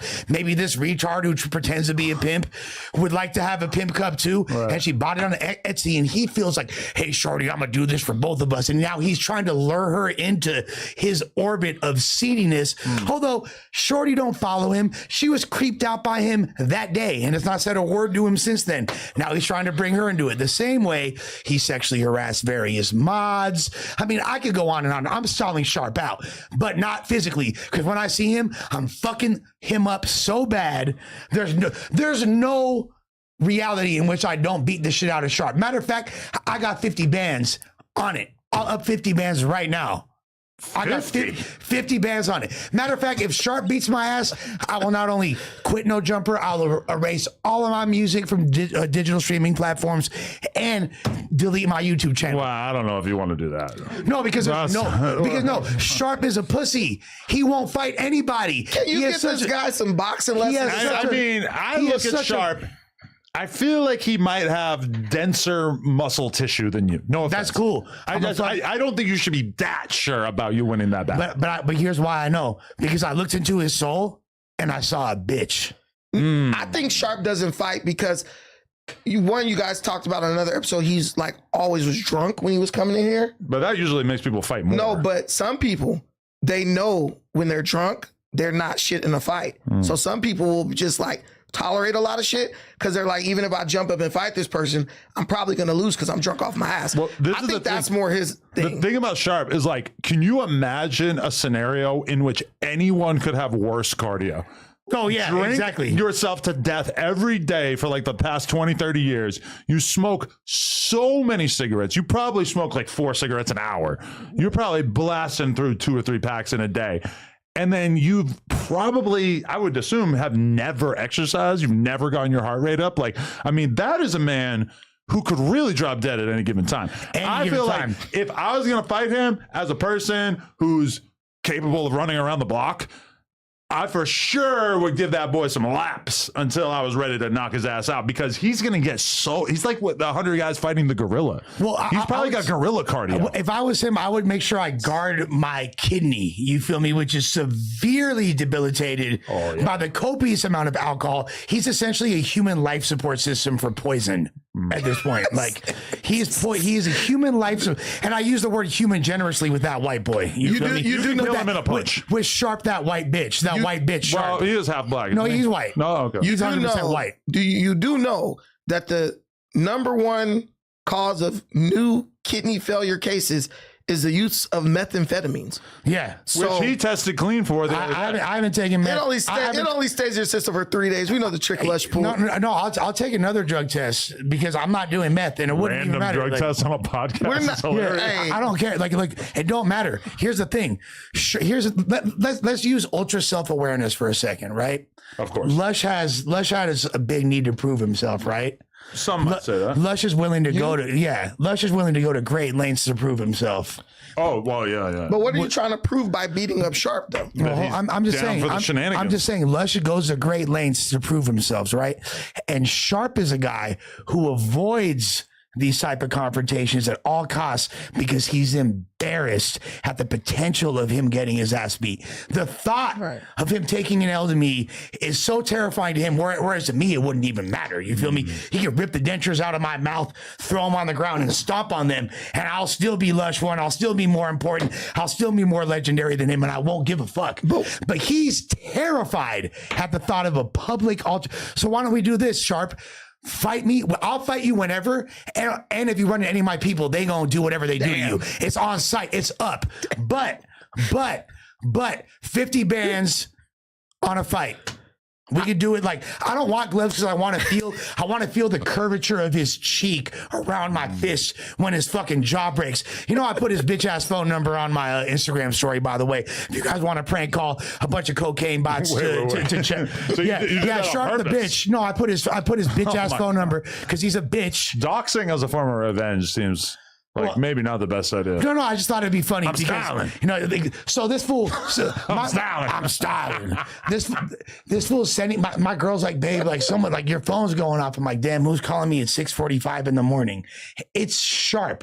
Hours after I said, drop ski, brother, drop low. I will drive to Vegas. You ain't got to spend your last money. I will drive to Vegas right now, beat the living shit out of you, and be home in time for the No Jumper show. And his pussy ass didn't respond till the wee hours of the morning when normal people are asleep, and crackheads that are addicted to fucking Bel Air champagne wake You up. do be drinking Bel Air. Yeah. Somebody has to drink it. It's in the store. I've never seen anybody drinking it before him. I used to get it for free in the mail. Got a few cases of it, but Except for the guy that looks like the dude that Brandon looks up to on YouTube, Rose. But with that being said, Damn, I look up to him now. I thought you said you admired him greatly. Yeah, well, I thought it was Rick Ross. Yeah, I did. And then I briefly thought maybe it was him. maybe you should just destroy Sharp in the booth. That's I've already. But to me, got a that lot seems of to be. I mean, like I've rapped. He gets dissed on every song. I talked about how his mother molested him. Like, Why do you think that? I mean, because this is why he has this severe hatred against women. You feel me? Like he has this hatred against women, and it's very common. For like a lot of pimps used to get sent by their aunties. You feel me? They used to get hoed. So Sharp started his career being a hoe. Sharp was on the blade, getting fingered, being. He put on some nice little Dora the Explorer undies, and he got fingered, like the bitch that he is. Whoa. And then he tried to manipulate women who have suffered sexual abuse. So all the Sharp's fans, men and women, are all in this thing that I want to call victim gang. So if you're a fan of the Sharp Tank, you're repping victim gang, and you are now all in this emotional support group for the abuse you endured, and it's kind of like you're trauma bonding over what Sharp put you through. Now, someone may ask, Lush, you're friends with some pimps. You fuck with Almighty Suspect. For sure saw that on the Reddit. I fuck with realism. I fuck with people that don't need to manipulate. When I think of a pimp, I think of somebody like my homeboy Free Lil C, someone that girls gravitate to. Women like to be around them. They want to be in their presence. Not someone that is literally a scavenger looking for the lowest common denominator of women that have been abused and gone through like unspeakable things, and then try to manipulate them to curry favor with them in order to profit off of their trauma, which is what a bitch like Sharp does. That's not realism. That's not real game. That's guerrilla pimping. That's actually a violation of the rules of pimping. Guerrilla pimping is where you beat their asses. Right. Well. Okay. And that's why he's so adverse to the quote unquote digital pivot. That's why although he would never disrespect Sauce Walker to his face, you feel me? This is why he had a problem with what Sauce Walker is doing. This is why he was tripping on Big Church, who makes a significantly amount more revenue off the pussy than Sharp does. Because why? Because they're doing things, they're helping women earn money in a way that's safe for them. It doesn't put them in danger. Whereas Sharp would rather drug addicted welfare moms with STDs. He would like to put them on the blade to potentially get abused and to get hurt and to sell their level. But you're this is the thing. First of all, you're saying suspect is a pimp, right? You have to put failed before that. He's a failed rapper, failed pimp, failed gang member. I mean, and soon to be a failed podcaster, right? So he's just an expert at failing. But you're a hypocrite because you talk about all this shit when it comes to Sharp. Well, if suspect was a pimp, he would be operating in that same lane. Stop. You're being arbitrary right now because pimping women is exploitation of women. So when you're like, I'm doing this for the hoes that Sharp was exploiting and yelling at, I would say at least Sharp is honest about who he is. He's not trying to hide. He's not like suspect who was interested in a romantic relationship with Jalise, failed at that, and then basically tapped into that same animosity to like curse that poor girl out and expose her business. I don't believe we have no proof jumper. of that, for the record. So no, you are a hypocrite. You are a hypocrite. I'm letting him cook. And I'm tired of your hypocrisy I'm because cook. that shit's like traveling over here by osmosis onto me. And so that's why I keep inching a little bit, you know, here's the thing. further from you every second. If you condemn Sharp, you must condemn Suspect. If you don't condemn Suspect, you just need to shut the fuck up. No, but there's a big difference. There's a big difference. There's no difference. There's a big difference. Do you think there's a big difference? Do you think the police are going to say like this? This dude is pimping and pandering. He's going to get a mandatory 8 years. This dude is pimping and pandering. No, of course they're going to give Suspect a harder time. He's a black man. Lush doesn't like him. He's a black man. Sharp's a white boy. Of course the judicial system is going to be a lot more generous towards him. He's white. He has white privilege. Suspect is a black man. He's Mexican. There's more Mexicans no, than Sharp's jello. not Mexican. What is he? Sharp's not Mexican. What is he? He's black and white, right? He's white. He looks like... Isn't his dad full black? No, full black. His dad looks whiter than Donnie. Oh, so you're a racist? He might be like... He might have like 1/10. I'd love to see Sharp One drop 23 rule, and me. baby, slavery. He got one drop. Did you just poke me in the shoulder? Dude, you are absolute... Listen, man, what are you going to do? What are you going to bring out a whip next and fucking start... Listen. That would be crazy. I'm sensitive about my backside around you guys, so don't be touching my back. All right, but I'll make sure to poke your chest like Travis Ford did to me. Listen, hey, Travis Ford, by the way, I defended him about coming. This dude just sat there like, bro, I defended you, and you got up in this bitch like you sped, bro. Like, talk, bro. That's like, my favorite thing is people who want to be a part of the don't channel, say anything. and then they get a chance on the channel. And I'm say really shit. mad at No Bro Rogan. offense to him, because when you got me, Rainwater, and Wag, it's going to be hard to get a word in. No, full offense to this. Bro, Rogan's mad at you. You are Rogan's mad at you. Listen, man, you are in a room that you have fought to get into. I don't care if you got to be like, whack, shut the fuck up and say something, because they get to be here every day. You don't. And you basically damn near got humiliated for that opportunity. Bro, you got to do better. Bro Rogan, I'm pissed off at him because I know Bro Rogan's ability. He mad at and you. when he was in there with stuttering ass Flacco and Trap Lord Ross, that was Bro Rogan's time to really just take You control. don't think he held it down? I think he didn't do enough. Like, was he starstruck by Trap Lord Ross a little bit? Man, no one's starstruck by that fool. What I'm saying is, Bro Rogan, Bro Rogan is my bro. Bro Rogan is who? Trap Lord Ross will beat your ass. Bro Rogan is my bro. Like, I like him a lot, and I know what he can do. And I just felt like if I'm sitting listening to a pod, why do I have to listen to Flacco talk to Trap Lord Ross? I don't like British accents. I think the shit's overdone. And You and Suspect have that in common. Flacco is like, he's my brother, but he be stuttering a lot. So it's like, you need breaks from that. And I just felt like Bro Rogan should have stepped up and be like, I'm going Bro Rogan this motherfucker. Like, take control of this conversation and be more like a mediator.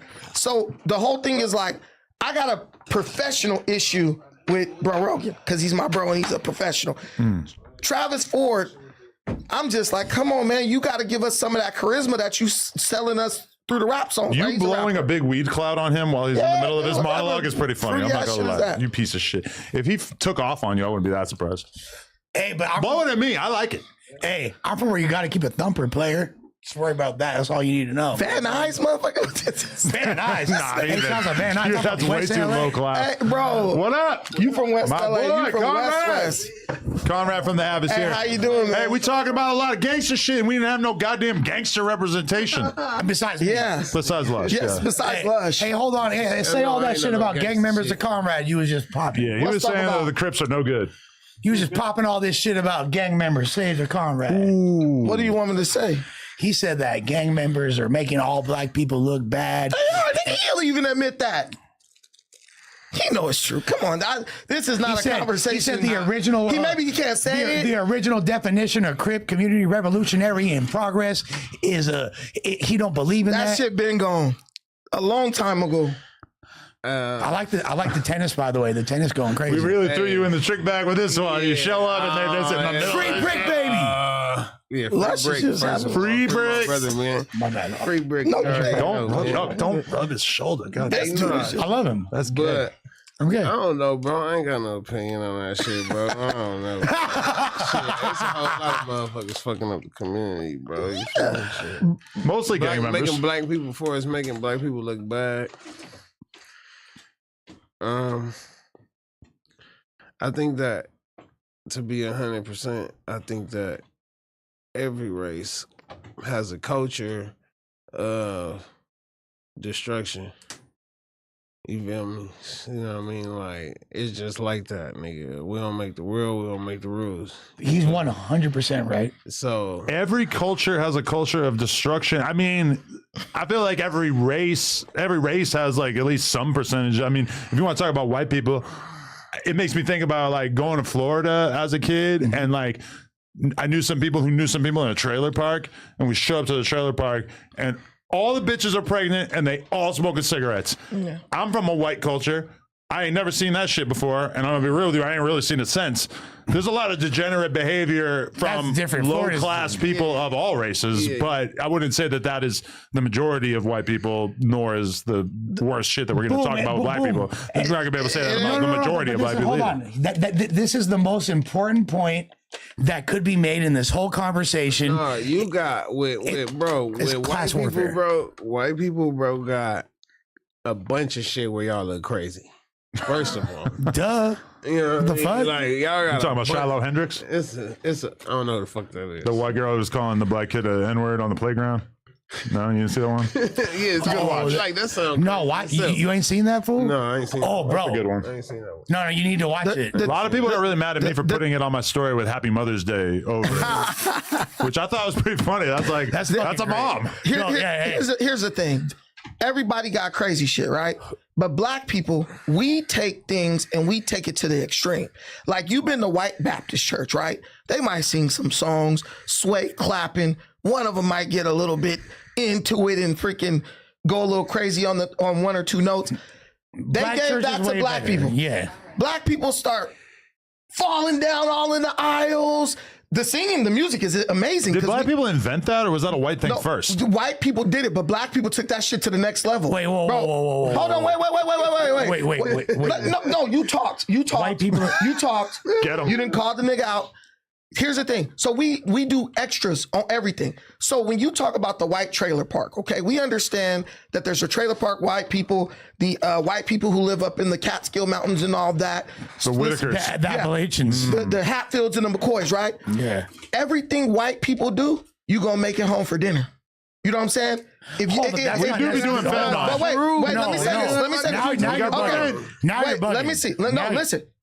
Name one white community that had 85 people shot in one weekend in the past 100 years. That might be tough. You just saying shot, and it's like, all right, cool. I understand you saying gun violence, but we could talk about drugs. We could talk about suicide. Mm-hmm. We could talk about, like, bro, it's a whole lot going on in different communities that's just like at an all-time high that they not talking about, bro. That's crazier than some goddamn game. So there's making it home safe, and then there's 85 people shot, and there's no in between. According to Brandon's logic. And then let's just dissect this for what it is. 85 people shot, and how long? In a week, one weekend. Oh, but white people don't have to worry about it. That was in Chicago. And the shit keep... Wait, hold on, Lush. Let me say this, Lush. Here's the thing. Last time I heard that shit happen, a white man did it. Nah. Even with the white mass shooters, it's always a white man that did it. Mass shooting. People think that mass shootings are like a large percentage of shootings in America. It's like 1%. It's tiny. Very small. Black people are killing more black people in a year than any mass shooting is killing. Yeah. But what I'm saying is this. Yes, you might have the drugs. You might have the suicide. But most of that shit is self-inflicted. Yeah. You're doing that to yourself. Now, there might be a residual impact. What the shit black people do, that there ain't no, you could come back from being a drug addict. You could come back from suicidal thoughts, go talk to somebody, or kill yourself, which is what you want to do. And that's your choice. Right. You're sure about it. The things black people do, they create victims that have nothing to do with what's going on. Hold on. Like the dude who shot at a guy, missed him, hit a 61-year-old man, and he died. I mean, there's not that many like white problems of that sort. Like when we talk about white gangs, it's like a joke. People laugh at me if I even bring it up because it exists in such a tiny percentage of the United States. Hold on. What's the last two words you said? United States. So let's look at countries like Russia. No, we're not going out the country. What do you talking mean? about this right here. Why all of a sudden? Only in America? We talking about only in but you're moving the goalposts. No, I'm not. You're talking about issues that are particular to a race.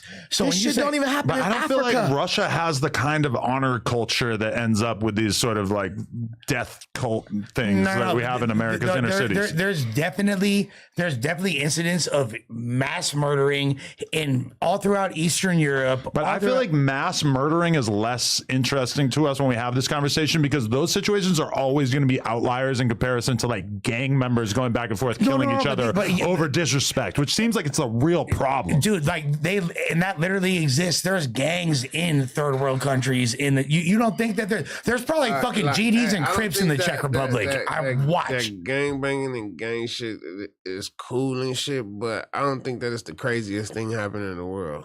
I don't think it's amongst black people and all that.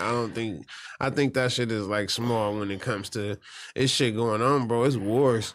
It's other shit going on in other countries that you don't even know about. Like you trying to make it a United States thing. Yeah, you just moved the goalpost with that though, right? Don't get confused. Let me take a super quick break here. I just want to tell y'all that I want y'all to check out what I got right here from my E420 app. We're actually going to do an unboxing right now to show you guys something that we're very excited about. Lush is probably going to smoke something, hopefully weed, hopefully not anything else out of this. Don't threaten me with a tonight. There it is. Look at these. We have all these little character pipes here and everything. These are pretty exciting. And we have King Palm mini blunts for only $4.20. I don't even know if these are them. This Juicy J's. Okay. Anyway. These and these new flowers that they dropped also hit hard and are super smooth.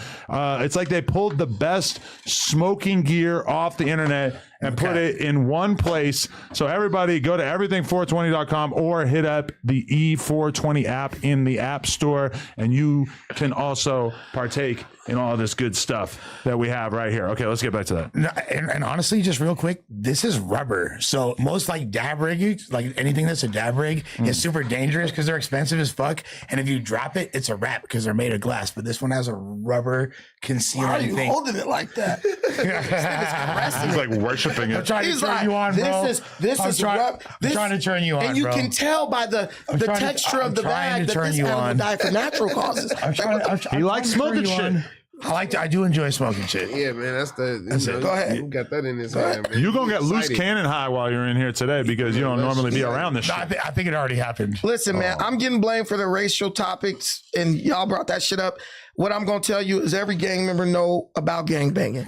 If this shit wasn't the worst shit, it's the worst shit happening to us. And that's in what America. And that's what you have to focus say your on. goalposts. I don't give a fuck about a You Russian. don't care about a Wait a complexion. minute. I don't care about a Russian. I don't care about what's happening in East India. What I do know is this. If there was a situation in any country other than America where 85 people died in one weekend, people are consistently getting shot. This city has become synonymous with murder, right?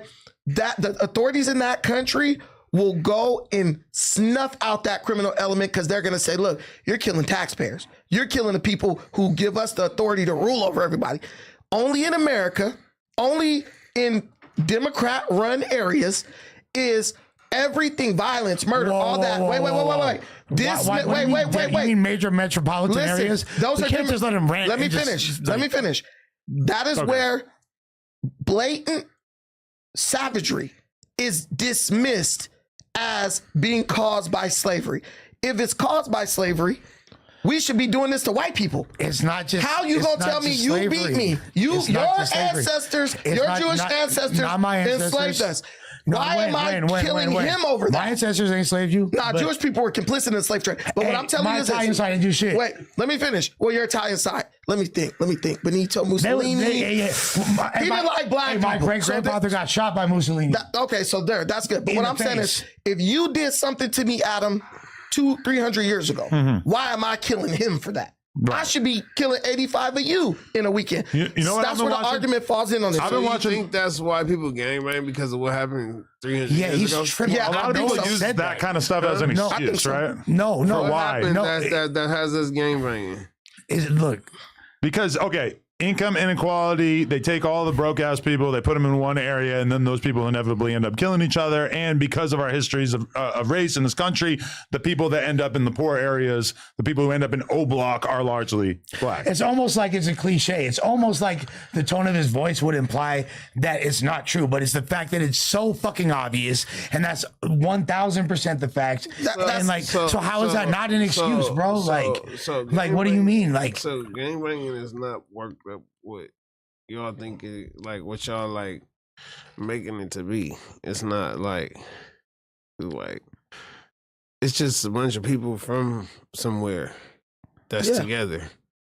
You might be like a loner kid. Right. You might be like one of those kids that like couldn't hang out. he's from a hood. You feel me? Like you probably like was one of those kids that just was like, always like to be by yourself and an outsider. We're like a family of people like that just grew up together, and sometimes you kill ops, right? Well, no, he's talking about some people are smoking the ops. It's the tribalism aspect. It's tribalism. This don't have nothing to do with that. Because I agree with you that like 95% of gang life is non-violent, but then it is peppered with acts of extreme violence, right? And that's what people take issue with. And if we're talking about a historical context, I think that some gangs and gang shit get out of hand when it's a group of people and shit get kind of out of hand. It can go a lot of different ways when it comes to a group of people.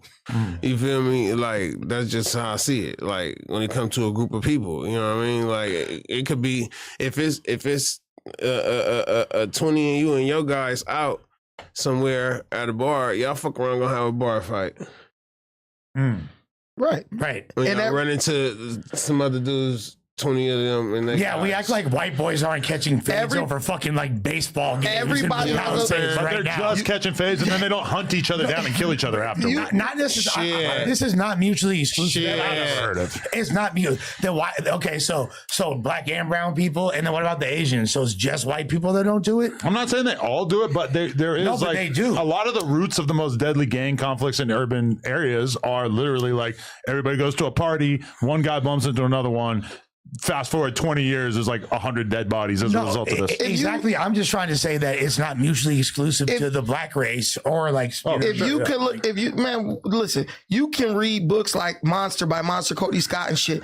They can pinpoint the day, hour, time, party where like 90% of this shit started.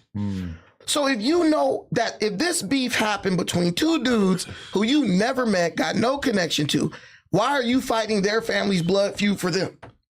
For 30, 40, 50. Wait a minute. Let me make this point. Yep.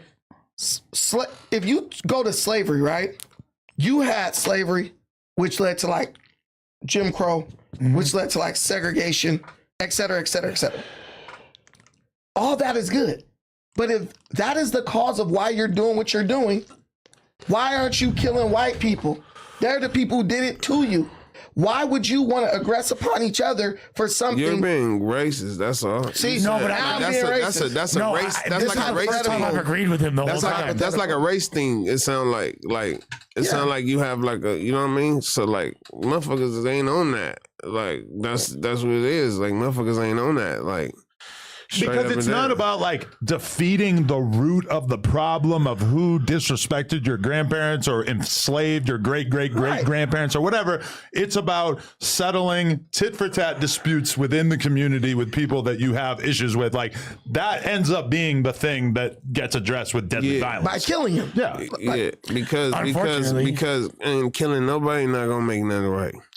You feel me? So nobody it shouldn't be like, oh yeah, well since you're doing this, just do that. No, motherfuckers just need to cut it out. Period. And it's that simple. You need to cut it out, period, bro. Not like, all right, we need to go over here and do that. No. In a perfect world, the culture as a whole would be able to come together and say, hey, all this shit is so wrong that we need to shun it.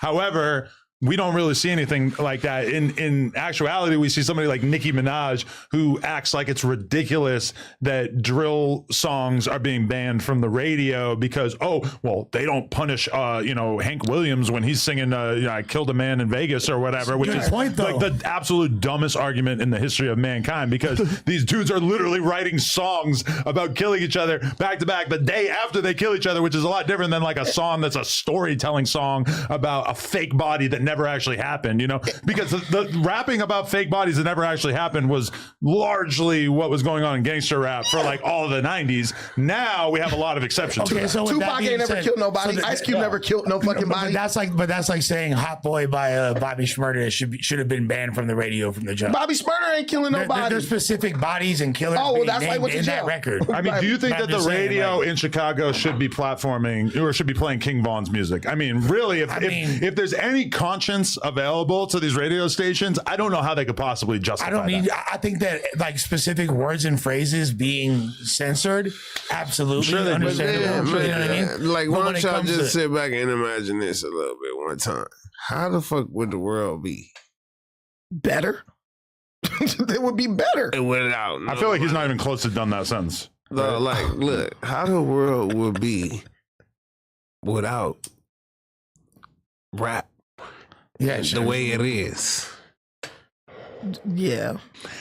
Probably a lot less violence. Let's be totally real. I mean, I hate to say it because this is really kind of how I make my living, but it feels like without rap, the world would be probably how would better. You be right? sitting here peacefully doing this podcast without violence behind it? And I totally agree with that, and I can acknowledge that this is something that I'm interested in Violence that I don't think is necessarily good for society. America. But don't you think, like, when you look at the drill music thing, I mean, right there, look at all these dead people that really would not be dead if it wasn't for people promoting warfare in this music.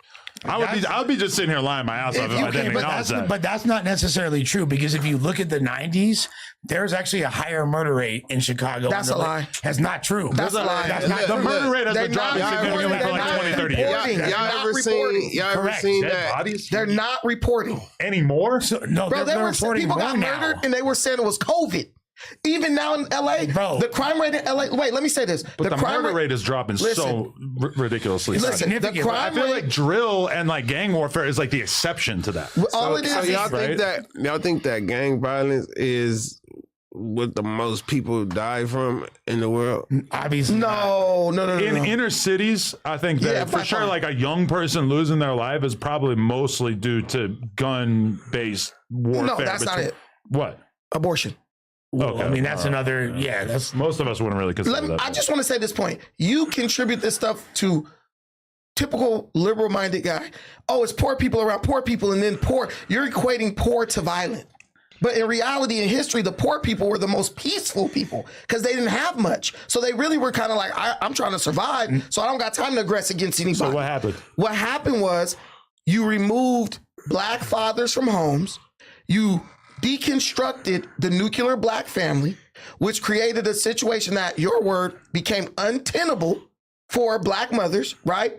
You offered them welfare and all these things and said, you can't get this if there's a man living with you. The black man, obviously, the black unemployment rate forever has been like 25, 30%. So he's struggling to survive. He's like, I can barely take care of myself, let alone my family. And I can't work with my woman to make things work because now she's saying, you got to go so I can feed the kids. The destruction of the black family led directly to the destruction of the black community. This is already documented. So it ain't about being poor, because in 1940, 1 in 3 black families owned a home. 1 in 5 black families had a car, a luxury vehicle. We had our own economy. Right. But once Martin Luther King came in and said, hey guys, let's go hang out with white people. Let's get beat up so we can eat a sandwich next to Adam 24. That led directly to the destruction of the black economy. so he just pretty much our said the economy civil died. rights movement. Our economy died so was a that bad we could thing. join into the white economy. And once that happened, we begin to be outpaced, because now you can be segregated against if what you're participating in is not your own. Like if you fire me, I don't even work here, but say I worked here and you fire me, right? What he's saying is true. If you fire me and I work here, I got my own YouTube channel to go back to. But if I forfeit my YouTube channel, let it die, right? And you fire me, I live in fear every day that you're going to get rid of me because I don't have nothing to fall back on. And that's what happened with black people during desegregation. We gave up our own baseball league. That was awesome. If this was pre-YouTube, if this was 20 years ago, then you, like, let's say this was a radio station and you work at the radio station, you get fired, you're fucked. We don't actually live in a time now where somebody got power over your success. Boom. We don't live there. We agree with you. We're not there now. We're not in that. That's not the situation. People that put themselves in those situations and mentally there, that's on them. You know what I mean? But the real world, actually, where we at, your success doesn't have anything to do with nobody. Didn't I tell you? I told you. I said all the gang members, if you get them in a room, they will eventually arrive at what he just said. One thing about gang members, they are capable of taking extreme accountability. I've never talked to a gang member who went to jail and was like, nah, man, that was all the system and all this stuff. Most of them dudes just be like, man, I was fucking up. You know what I'm saying? I got caught, whatever. This dude snitched on me, whatever. That's fine. But a lot of, like, people think gang members and police officers have animosity. Most gang members understand that police officers are just doing the job they're paid to do. And I'm doing the shit I'm doing. You really think most? I don't feel like that's the tone that I get from most gang members I talk to with the cops. No, talk to them. Even dudes who've been to prison. You know, the guards give you respect. You give them respect. They understand that. But the thing is, you got people like Lush. There's accountability there. We do know that. You got people like Lush, he's associated with the culture, but he really... Basically, you're engaged in a soft form of racism because you don't believe that black. I love you holding a shoulder, Sam. I knew this. No, but this is what you're doing. I was waiting for You're this. trying to remove accountability from black people when black people know good and damn well what we're doing that makes our community the way it is. You got to let people stand in their accountability until they say, you know what? Like he said, no one's got a glass ceiling over you anymore. Look, there's a difference between, I agree, people should be held accountable, and black people are definitely responsible for... Nah, shut your... You just sat here talking about slavery. Hold on. But at the end of the day, I'm not going to not take into account the conditions that people were put into. And I'm never going to stop looking at it that way, no matter what you say. You ain't about the 360 deal me on this podcast, bro. You trying to move the fucking goalpost? No, I'm not. You move the goalpost. First, hold on, real quick. The thing about, though, when it comes to gangs, bro, like, gangs are going to be. There always was, and they're going to be. And they're not mutually exclusive to race. But they were. Look at gangs in New York. They just was not called what they were called. Okay, yeah. You know what I mean? They just was not in place. These particular people, these particular black folks was not in this district at a point in time. So they didn't represent this district. You know what I mean? But these black folks, they represented each other as a whole everywhere they went. No matter what it was, through generations. These black people stayed together and they represented whatever they represented as a whole wherever they went, bro. Before you make this point, fuck no. There's a whole fuck no. Do I have your permission to just drop a huge jewel on this situation? Yeah, I'm gonna listen on my phone while I go take a piss. Okay, cool. See? Well, listen. Gang stuff always evolves. White people start the first gangs in America. Correct. But those gangs evolved. So they became the police department. Look, stop waiting. There's a difference between accountability and oppression. You need to listen to this. All right. The white gangs evolved into the... Yeah, I'm going to keep saying a lot. The white gangs evolved into the police department. The unions, all these things, they turn from illegal criminal organizations to technically legal organizations. That's where organized crime eventually came to legal crime. Now, black gangs, I'm Italian and Jewish. I know all about it. So you know all about it. I know all about it. So black gangs have to go through that same evolution, whether we like it or not. If we don't, we get stuck in and like I don't see how are black people being stifled in this instance by not let me explain it to you. Okay, go ahead. Okay, so black people are in a perpetual loop right now because we have a culture that basically ostracizes us for trying to move the gang shit into a legal category. So like even with political dudes, parties already did that. So even no, they have. Yes, they even have. dudes like 600, right? Like let's say 600. Okay. This guy is a Crip, but now whatever he's doing is technically legal, right? He's kind of like, I'm a law enforcement. He has immunity because of law enforcement. Whatever. But is what you're implying. But what I'm telling you is, so you're calling 600 a cop. No, I'm not. What you're saying is, what you're seeing play out between Big U and 600, which I understand is trolling. That is the natural evolution. Big U represents the old way. 600 and other dudes like Whack represent the evolution of that. We're not just in petty gang crime. We're evolving this into like legitimate, very lucrative legal business dealings. Big U was still engaged in low-level extortion. And so now you're seeing a changing of the guard with the end of like the snitching culture, the no snitching, all that's dying. You feel like it's the last days? It's the last days. Everyone's trying to move their shit to a more legal. That happened with white people. That happened with the Italian mob. There came a time when this was no longer your word tenable. So they had to move it for the survival of their communities and culture. They had to make illegal into legal. So there's not already a lot of affluent black people in communities making a lot of money off of. But most of those people didn't come from the gang culture. Correct. Like if you look at Al Capone, them, even at one point they said, man, we got to like start casinos and shit because we got to go legit because this shit's catching up to us and we can't outrun it. Bank robbers, Babyface Nelson, what you know, these guys, they're white like you, all those dudes. They eventually said, damn, what did they do? The mobsters separated from the bank robbers, even though they were all in league. But the mobsters realized this bank robbery shit is dying. They're not tolerating this. So they moved on to the point where they said, go watch the movie. What's the movie with Johnny Depp? The one with they were robbing Pirates of the Caribbean. No, shut up. The one where they're robbing the banks. No, Public Enemy, right? If you look at that movie, there's a scene in the movie where what's the guy's name who was robbing the banks? The main one. Dillinger. John Dillinger, when he would rob a bank, he had all these safe houses he would go to that were run by the mob. They protected him. There's a scene in the movie where he tries to go to a safe house. They said, you can't stay here. He said, why? Well, this guy said you can't stay here. He goes to meet with one of the head guys in the mob. The mob guy said this. He said, when you rob a bank and you bring us money, we're making like $600,000 per robbery. He said, you see these phones? A legal phone service, operating service. He said, these phones are making what you make in every bank robbery in an hour. You can't stay anymore. They separated from the criminal element to go the legal route. And black people, even gang members, they have to separate from that. And I'm telling you it's possible because in Long Beach, that's exactly what happened in my city.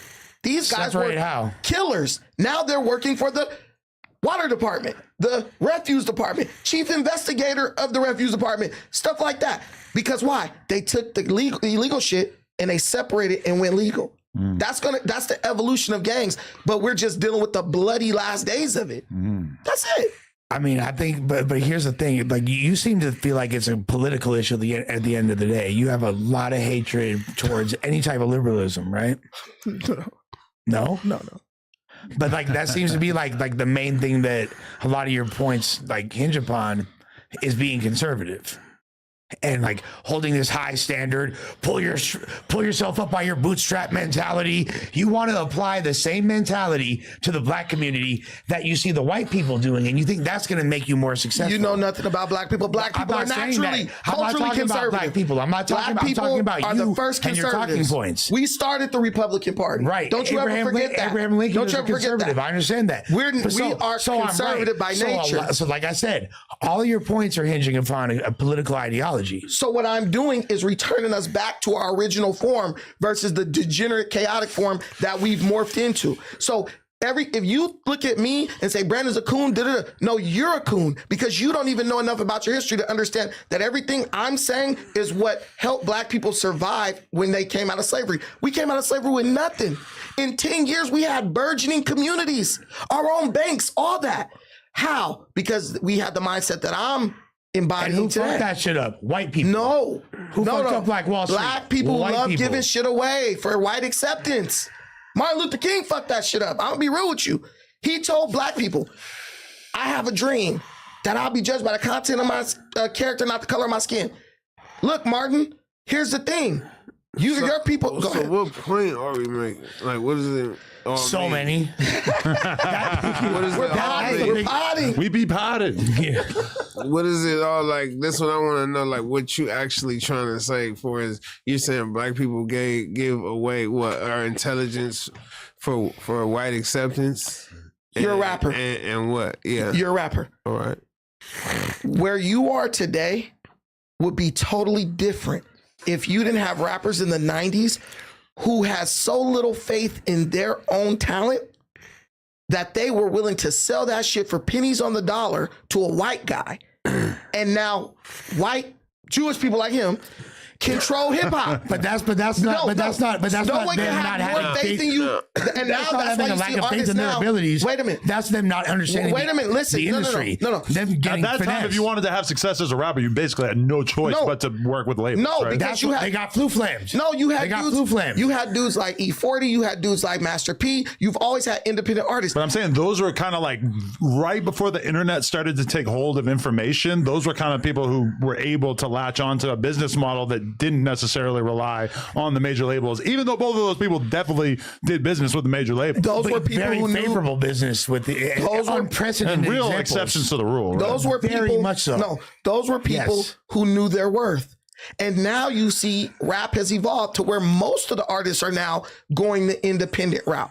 We're just learning and we're evolving. But what I'm telling you is if we have faith in what we do, you have enough historical reference to know that black people are incapable of incredible things.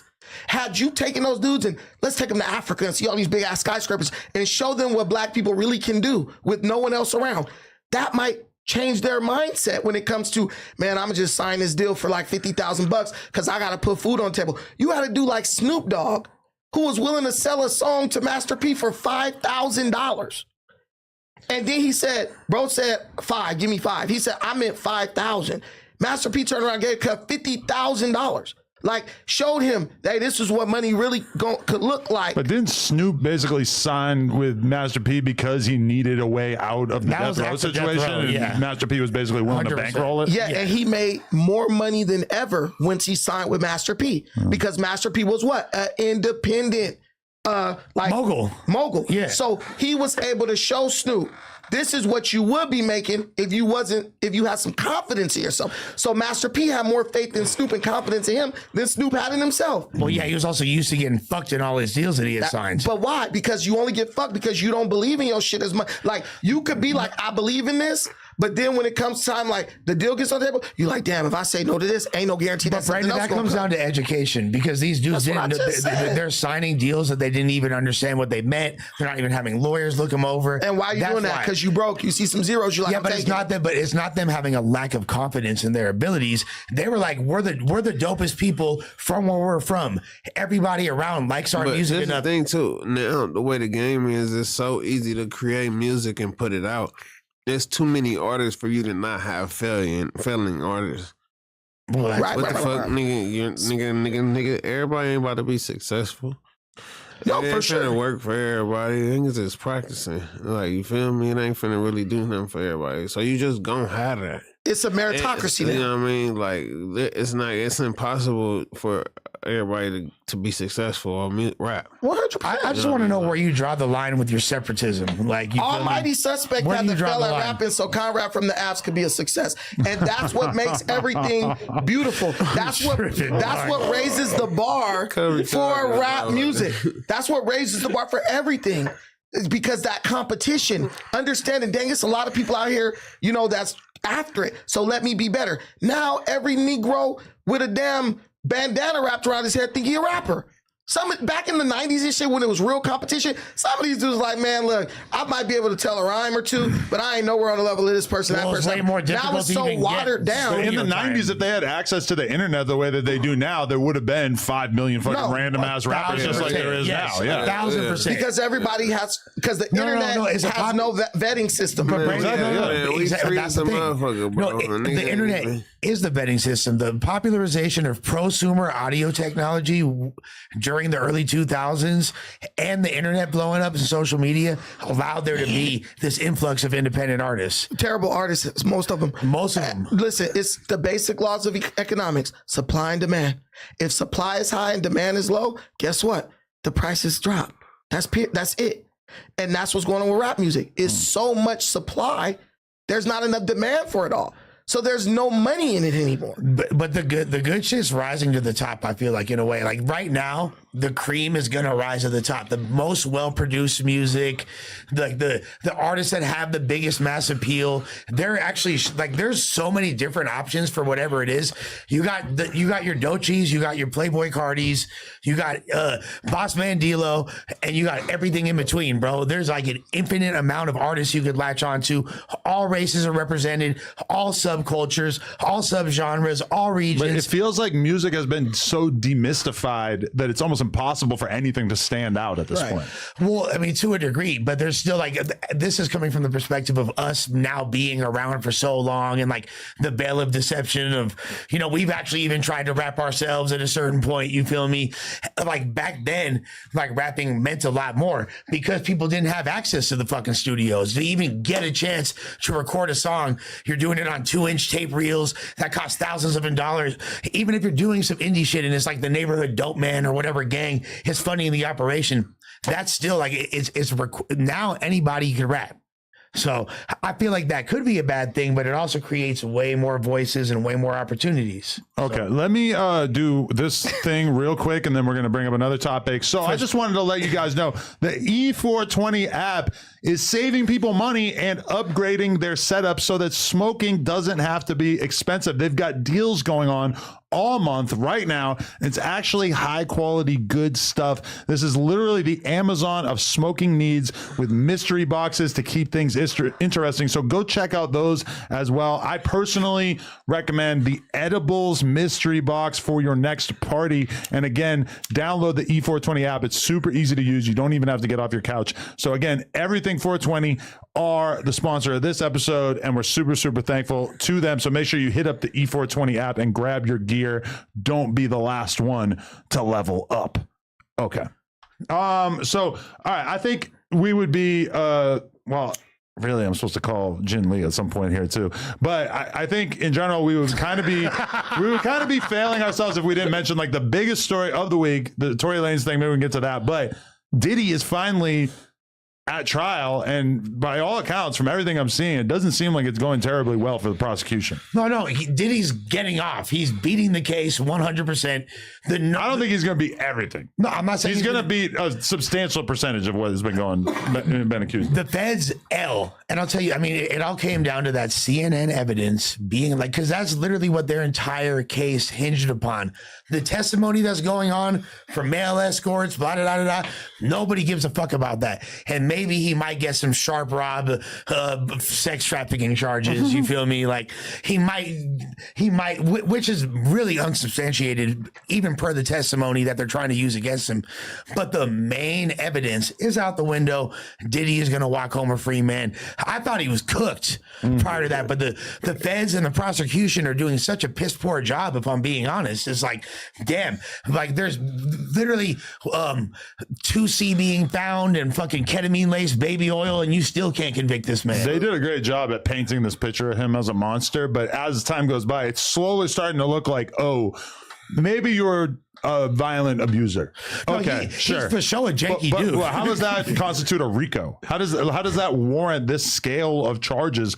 That being said, I mean, I do think that there's probably some stuff with the prostitution and the drug trafficking, et cetera, that he's not going to be able to get away from.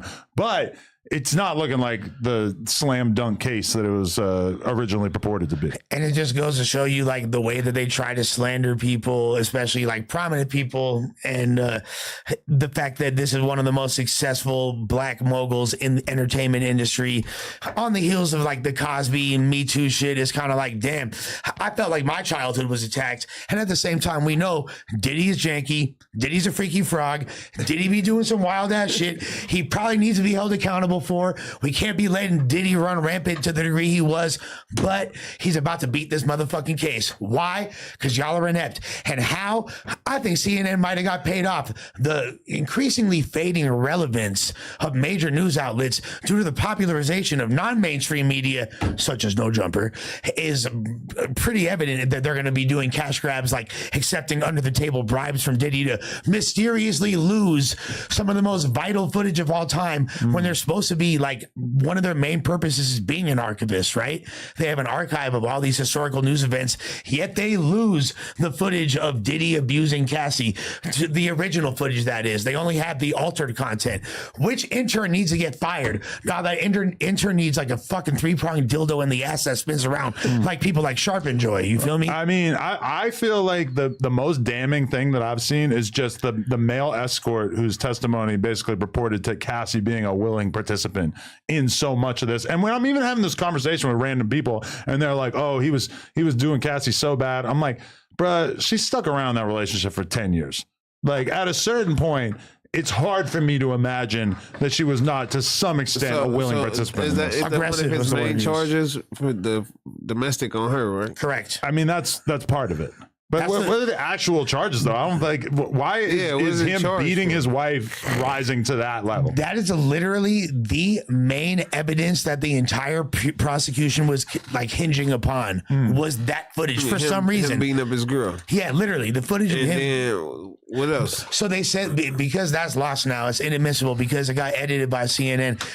So that case is already thrown out? That evidence is gone. So what's the other charge? Okay, racketeering and conspiracy. Combs was accused of leading a criminal enterprise that engaged in a pattern of illegal activities, including sex trafficking, forced labor, and other offenses. Prosecutors allege that this enterprise used Combs' business empire to enrich himself and associates who were loyal and willing to conceal his crimes.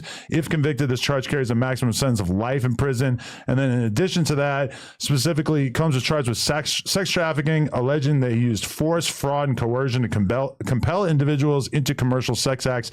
This indictment refers to multiple victims, with Cassandra, aka Cassie, being one of the identified victims. This charge carries a mandatory prison sentence of 15 years and a maximum of life in prison, and then also transportation for the purpose of prostitution. So basically, like, in our minds, him basically treating Cassie horribly and is one of the main things that has him on the chopping block. When you actually look at this, it's trafficking drugs, employing people to traffic drugs, employing people to help you traffic in prostitutes, etc. All And that's things just calling that we bitches don't and think there's drugs to anything the wrong house. with. We don't give a fuck. If he's carrying Molly all over the world and he's employing people to bring Molly and Tusi and all these crazy drugs, Great guy, as far as none I'm of us concerned. view that as immoral. And then in addition to the prostitution thing, I mean, Conrad, Lush, I know that we've all dibbled and dabbled, at least to some extent. I mean, myself personally, haven't really paid for most of it, but dealt with a lot of prostitutes. I mean, none of us think that that's abhorrent. But I mean, it does seem like he's probably fucked when it comes to those things. The thing is, basically, what they're trying to convict Diddy of is what you do on Plug Talk just without cameras. So there's no coercion and there's no Power dynamics. there's no misleading of, like, everyone who does Plug Talk knows exactly what they're getting into. But we know that because why? The camera's on it. Now let's take the camera away. Everybody who goes on Plug Talk could come with an accusation. It's just accusation against you of all those things. I was brought to No Jumper, this, whatever. That's the only difference here. He's a freaky motherfucker like you, a freaky ass nigga. I don't think I've risen to his You're level. freaky. Listen to what I'm saying. There's But levels the of difference freakiness. is you're recording I don't it. know You're enough putting all parties. you're framing it in bad, a legal. man. You're Parties. making sure you got all your T's crossed, I's dotted legally. But let's say Plug Talk was a little different. Let's say we were traveling all over the country, and some of the people who worked for me, I was saying, hey, you got to swallow this balloon full of Molly tablets and whatnot so that we can have this when we get to Ibiza or whatever. Right. Now we're talking. Now that's a criminal enterprise. Now, Oh, now they what said if- that it was they trying to say that it was going like that, like they was making people swallowing and shit. Now, like, I don't know if that was their transportation mechanism. now say someone was doing that and you had no niggas was idea. just flying with shit because we. I mean, think about it. Got shit 'cause He they was get doing high. these freak offs on such an extreme scale that at some point he can't be the only one transporting the Molly. No. It also, like, if I were to tell one of the girls from Plug Talk, hey, we got, like, let's say we were more into drugs. Hey, I need y'all to bring these pills with us when we go to this place. Boom. They now have information on me that could easily bury me, much like keeping what's that happening. in to mind. him. If you have 100 people coming to a party, you can't be responsible or know who's bringing what. But which person gonna get on the stand and say, well, yeah, I brought my own crack to smoke. Everyone's trying to make themselves look like an angel to make him look more like a villain. For sure. So if someone comes with you and they got a freaking balloon full of Molly in their purse, later on they say, I'm broke as fuck, you know? Now I'm gonna try to go against Adam. They're gonna say that you brought the Molly and you made them take it. But this to make is you just- look like even though we all know these people are active drug users, people have literally admitted to going to Diddy parties. Why? Because they want pink cocaine. They show up to use it. And that's why people go to celebrity parties for free shit. Free drugs. You're not wrong. Free. Am I wrong? And really, from my perspective, him having people bring large quantities of drugs to the various locations that Allegedly. they're going to, that's so much safer than like, hey, we're in Houston. Somebody go out into the streets and find somebody who sells sure. Molly and Coke for and sure, whatnot. for sure. Bringing your own we assures a in it. greater I got level the of plug in quality. PA. I'm a Got our slack own in shit. PA. But from the way, From the perspective of the feds, this is a drug trafficking ring. Yeah. Right. But here's the thing, though, and this is why the feds had such a slam dunk of power. Yeah, but they had such a slam dunk case that they completely dropped the ball on. And there are things about, because like, I'm not going to lie. There are things as far as the way Diddy did allegedly play off of power dynamics by so many people. I do feel like there's no coincidence that so many of his artists wind up dropping dead or marred in huge controversies and legal disputes and or broke as fuck. He's also one of these quote unquote Jews that fucking winds up signing people to the worst deals in music industry history. Bad Boy Records. Prior to that, when he was working with Mary J. Blige and all that shit at Uptown Records, he was already learning the game janky. Come on, bro. He not signing nobody to nothing. You signing yourself to that because you write your own signature. Let me tell you this. That's moving the goalposts. Listen, when I He's called switching Cap, up. when I called Cap on the Diddy bad contract shit was when the Locks, one of my favorite rap groups, Begged was to get on free. 97 or whatever. Hot in the morning, 97. Hot 97. Jadakiss wanted to push a refrigerator off the roof onto him. They were talking shit on Diddy. Bad. Right. He robbed us. He this and that. Diddy called the fucking radio station and was like, tell me how I robbed you. Tell me what I did. These niggas were speechless. They couldn't even tell you Because what they he were, did. because these are dudes in their early 20s Because Diddy- that signed deals when they were fucking listen, if 17, you make it- had no clue. They if really, you make an really accusation- nowadays, like Lil Pump, when he signed a deal of that magnitude, he was able to get free from it. Because why? Because you're not even supposed to be If that you- age signing contract. They probably had to get their parents to if sign you it as type well, shit. right? If you make an accusation, you should know what you're accusing this person of doing. If that if you can't articulate what he did to you, why are you running around on radio stations talking about it? He never took advantage of them. He did what is done in capitalism. He saw an area where he could make a lot of money with little overhead, and he exploited it.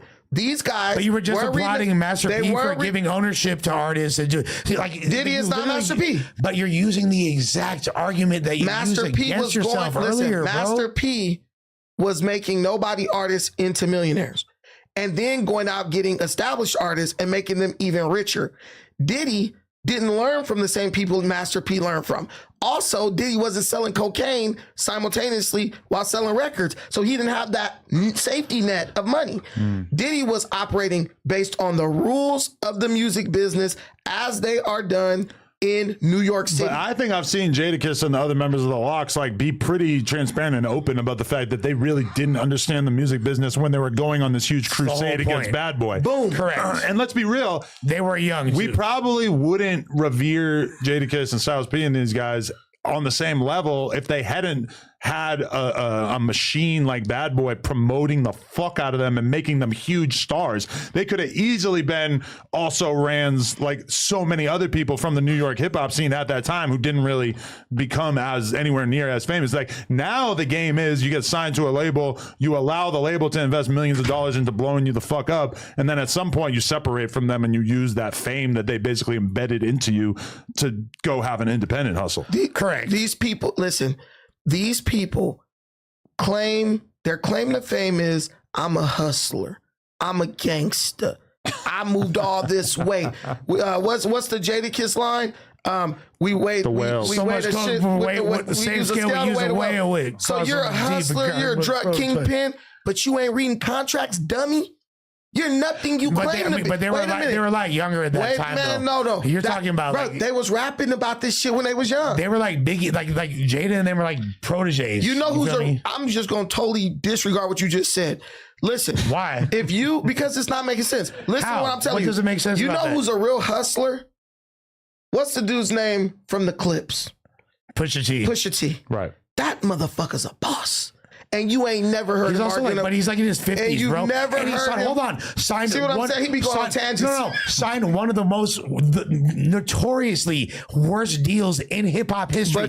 And I'm sorry to the fans, but the Crackers wasn't playing fair at Jive. But you will never. Do you not remember that? But you will never hear him complaining about a contract. But he literally. There was a whole movement by the Clips to try to get free from Jive. That's why they wanted to get free from them, but they never were like, these dudes extorted us, these dudes signed us to a bad deal. They were just like, we signed a fucked up deal, and now we want to get out. But this is also that's like Dave Chappelle. But claiming that you were victimized by the label is very much a PR tactic that is pretty compelling to the fans. But they never, played the victim. They just said we don't want to be. It's the same thing with Dave Chappelle. Dave Chappelle admitted, I signed a fucked up deal, but I'm going to use the court of public opinion to pressure Comedy Central to let me go. Puffy was kind of being a dick, though, Brandon. You know that. No, listen. Puffy was being a dick, bro. Listen. He's a weirdo. He was a very weird guy.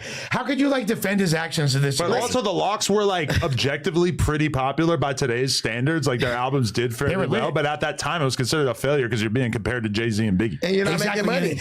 But really, then they went from being Biggie's understudies to DMX's understudies being a part of Rough Riders. Even though to me, that really didn't work out for them either, did it? Well, that was the next deal they had. You can't they left Bad Boy and went to Rough Riders. But here's the thing: I'm literally a bigger Jada fan than I am R.I.P. a DMX fan. So you sound crazy. No, not really. I'll take Jada over DMX. I'm taking DMX over.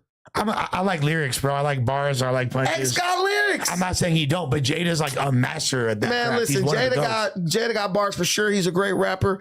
But X, listen, man, Jay-Z tells a story on YouTube where he was like, bro, DMX made me raise my game. Yeah, they battled for an hour and a half straight. You will never go to a Jadakiss concert, and in one moment, all the women are cheering.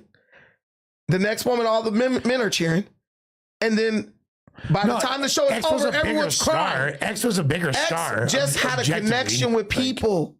And that's what matters most. That's why the Locks didn't make no money.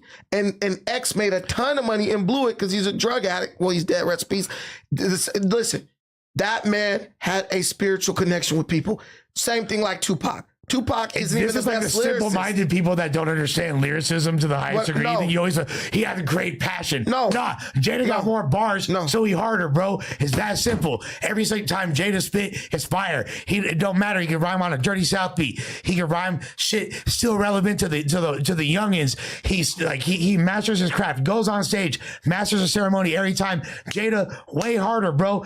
Anybody that really understands the intangibles and the craft of lyricism knows that Jada's above DMX. You do. It's not even a question, You do bro. realize that at one point the Locks was under DMX, right? I do realize so that. So you can say all that. He's better. He's this. Everything is about connecting with people in a way that they relate to. Mm-hmm. Even this show, there's something about this show that connects with certain people. You could say this ain't the best podcast ever. Joe Rogan's better, but motherfuckers ain't watching Joe Rogan. Real street dudes like me relate to Jadakiss, dog. Because not we, but people here connect with them in a certain way. In the crowd, in the audience, you got some people who I connect with just because off of me being me.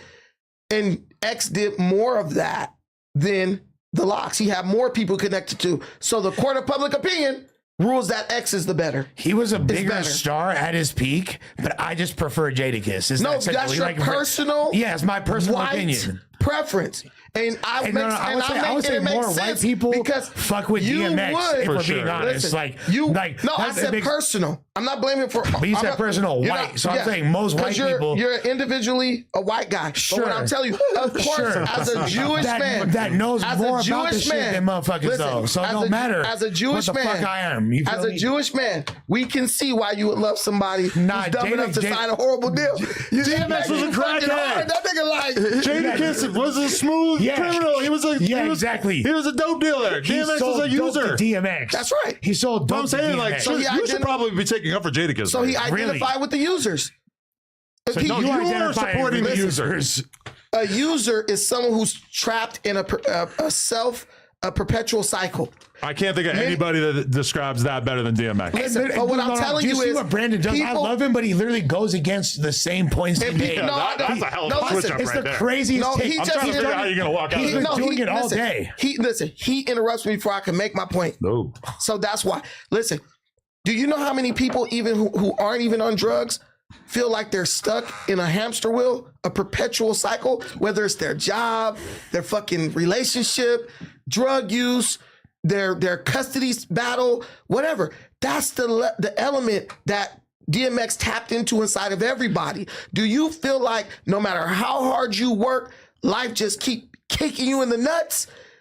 Yeah. I've experienced that, and the way I'm dealing with it is through God. And God is helping me. He's working. I'm a work in progress. He's working with me every day. If you talk to 95% of the world, they would agree. They would say, I know exactly what that feels like. That's why you don't understand Black culture. I'm just kidding. I love DMX. I love DMX. Like, and he definitely like at his peak, like DMX performing at what was it? Woodstock '99. When he had on the red overall. That's like insane. the greatest hip hop performance, arguably in history. One of the craziest crowds. He had 100,000 people.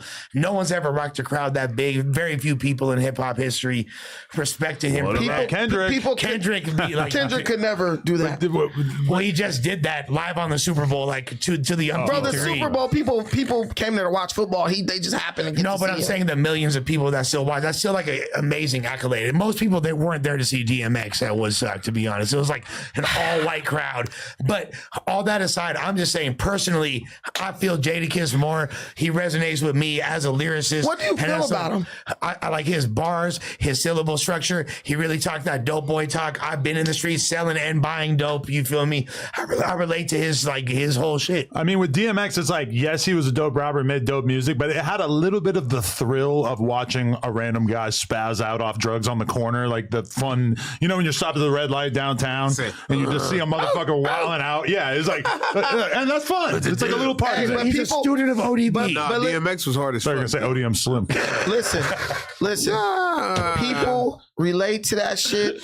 People would tell you stories about DMX when he was coming up, like motherfuckers was really scared of this dude. Imagine being scared of a crackhead in New York. I mean, they're pretty that fucking means terrifying. That dude is fucking bringing something to that situation that you ain't ready to deal with, right? And a lot of drug users were like, my dad was a drug user. My dad is one of the most reputable dudes in Long Beach. Like, people talk about him.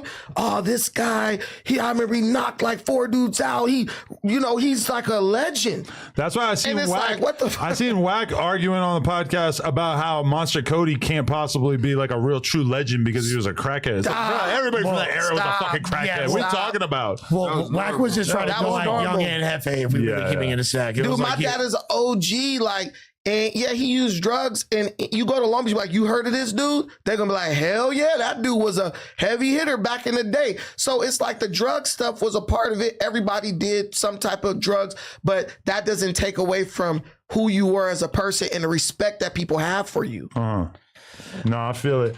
Yo, as long as we got Conrad here, though, I just have to ask, where are you at? How much have you spoken to Brick in recent memory? Do you believe that he has been experimenting with the transgenders? Free Brick. I'm just going to let that one hang. You know my bro like that booka book. No.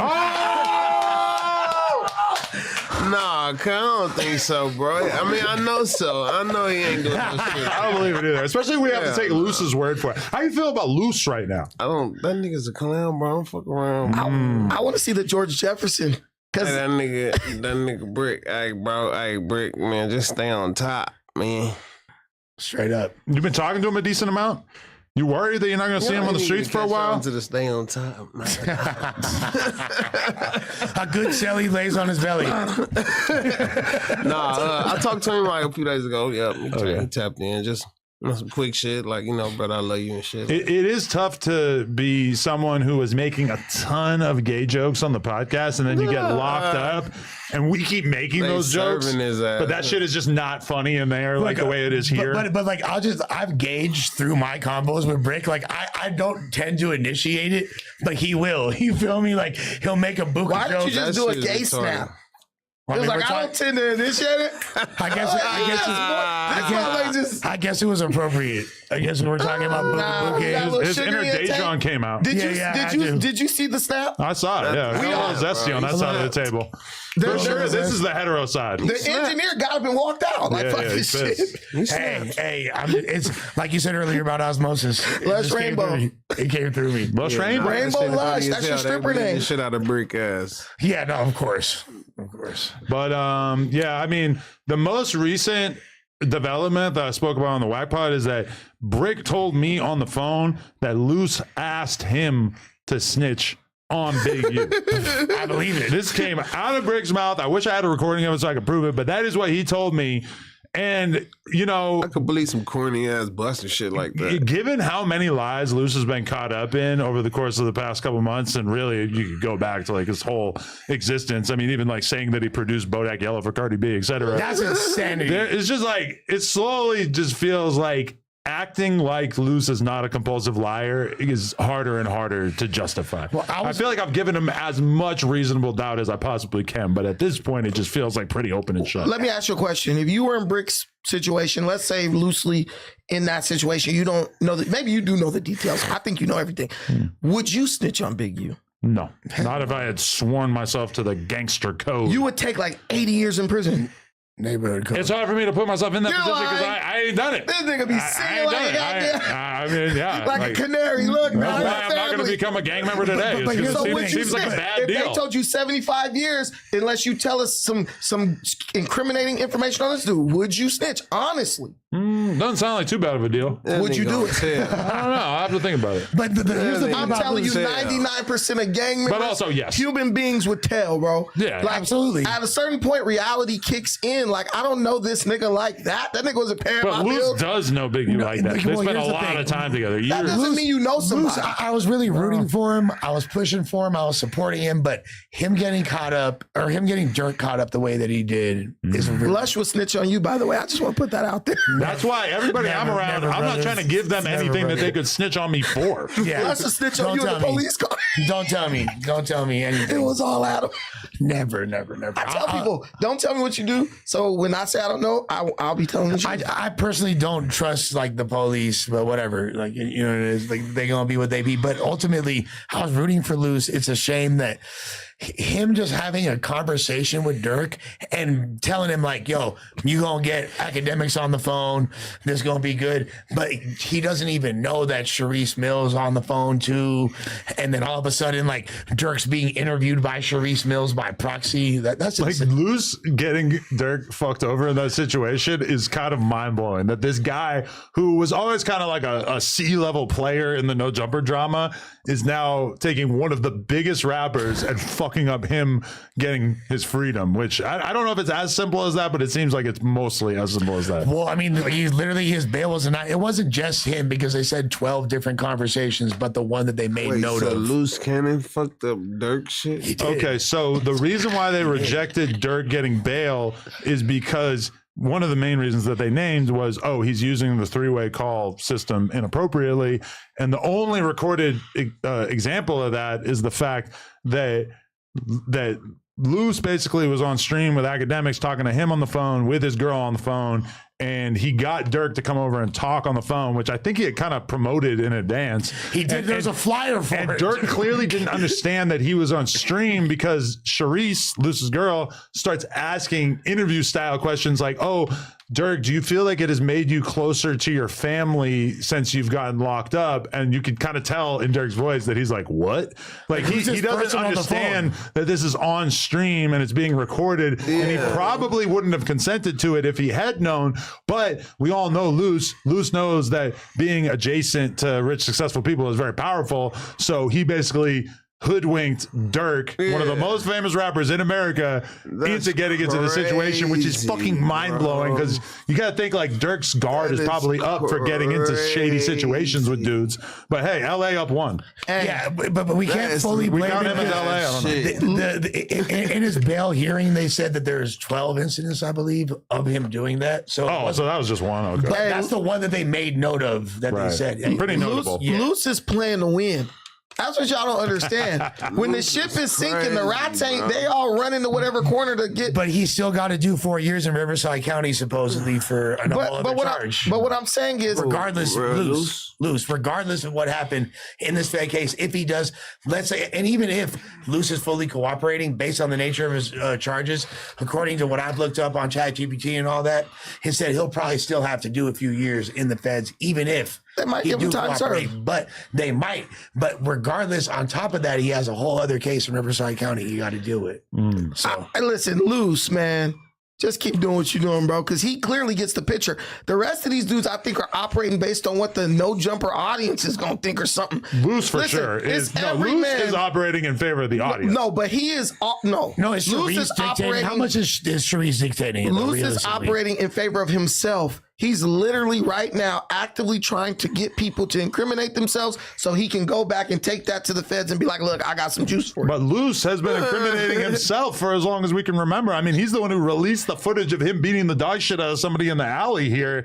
A crime that he easily could have got away with absolutely no evidence. He wanted to do it. Yeah, he wanted that shit to be out there so everybody would be scared of him. We know for sure that was Luce that released it. Well, it was released by IBM Hoodlum, which is basically a loose cannon fan account. Okay. Well, we know this guy might not be the sharpest tool in the shed, right? We know, like, anybody get up here and talk like that. Like, I got family members like that. They're like, a little delayed. No offense to him, but he's just kind of one of those people who's hopelessly honest. Yeah. You ask him a question, he can't help but answer it. But this guy is dishonest. No, but what I'm saying is, Luce, I think Luce gonna come out on top of this whole situation because it's always people like that who come out on top for some reason. Wax said that he's the most evil person he's ever met in his entire life, which has got to say a lot. Since Wax probably top 10 for a lot of people in the evilness category.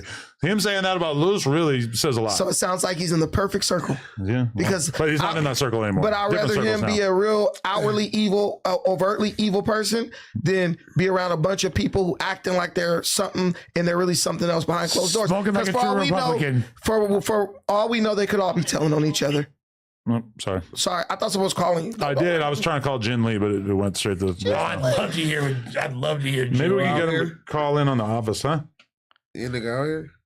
No, but we just want to talk about him getting stabbed by a woman in a fight because he got stabbed. Yeah, but a lot of people didn't realize that in that video of the fight with him and the FDA in the mall, that the woman is stabbing him repeatedly, and he showed that pink hoodie had holes all over it and shit from being stabbed. As she should. Hey, pretty good time to be morbidly obese. Hey, when a bitch starts plunging a knife into your midsection. He was fighting a dude and a woman starts stabbing him? Yeah. So that girl came and did her shit. She supposed to do that. Yeah, but I'm saying that's like a good time to be fat because that blubber can really take a stabbing. It's like his ass life. If you have a six-pack, oh, Lord, hell no. Yeah, if you watch the X-Men, the Blob, he absorbed quite a few blows, so it makes sense. Crazy. I didn't know that. Yeah. Would you allow Jin Lee to say the N-word around you?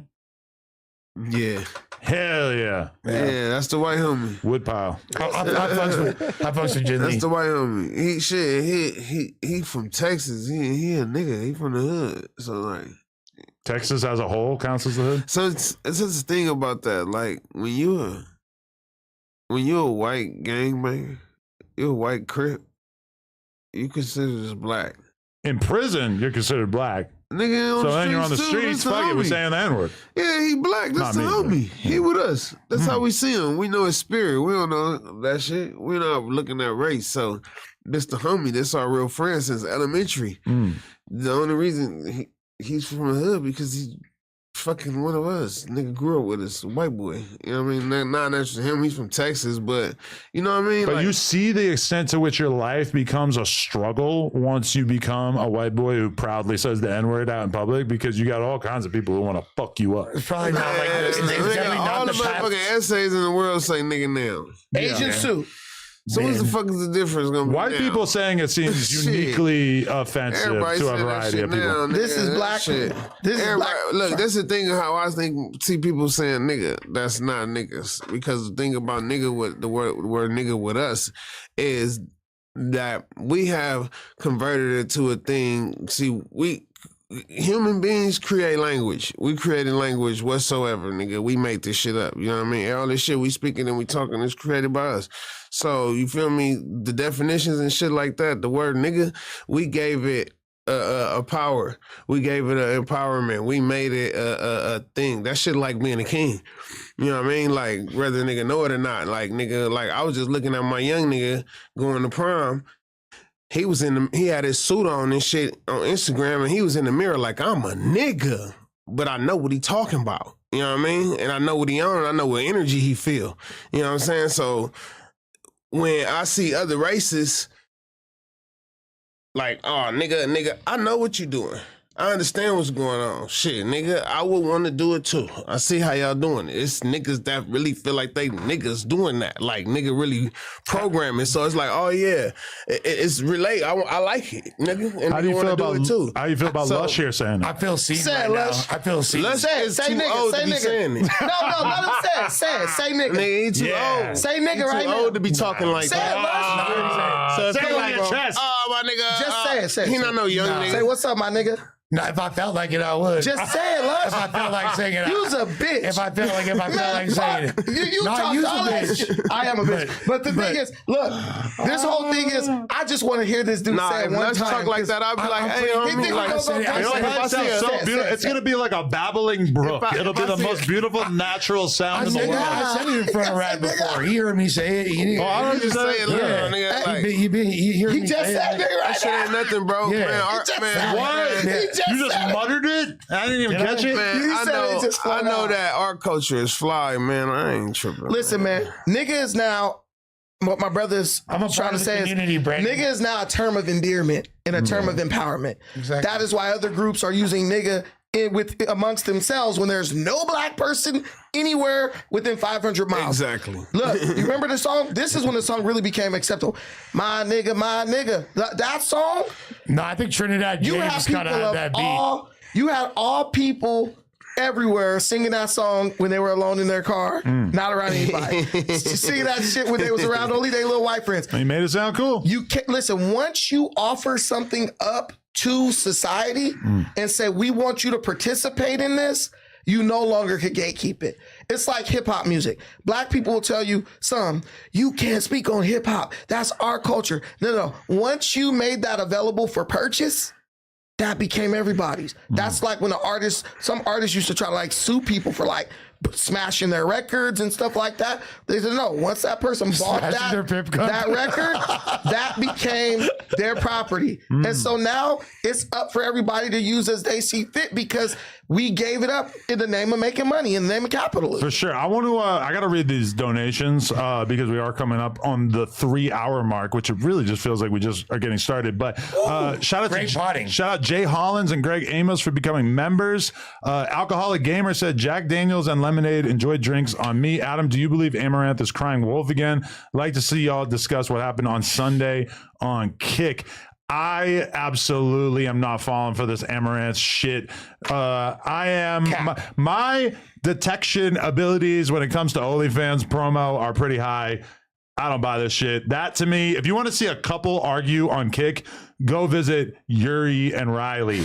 Do not be tuned into Amaranth. She has way too much to gain from this. Didn't they just have another one? There's like some girl in the car, like she got caught cheating on her husband. I'm tuned out. That's straight. Everyone's going to run there now because you said bullshit. don't go there. Okay, Planet Wills said, why haven't you interviewed OG Percy? He's getting old now, but he still deserves a Los Angeles pod tour.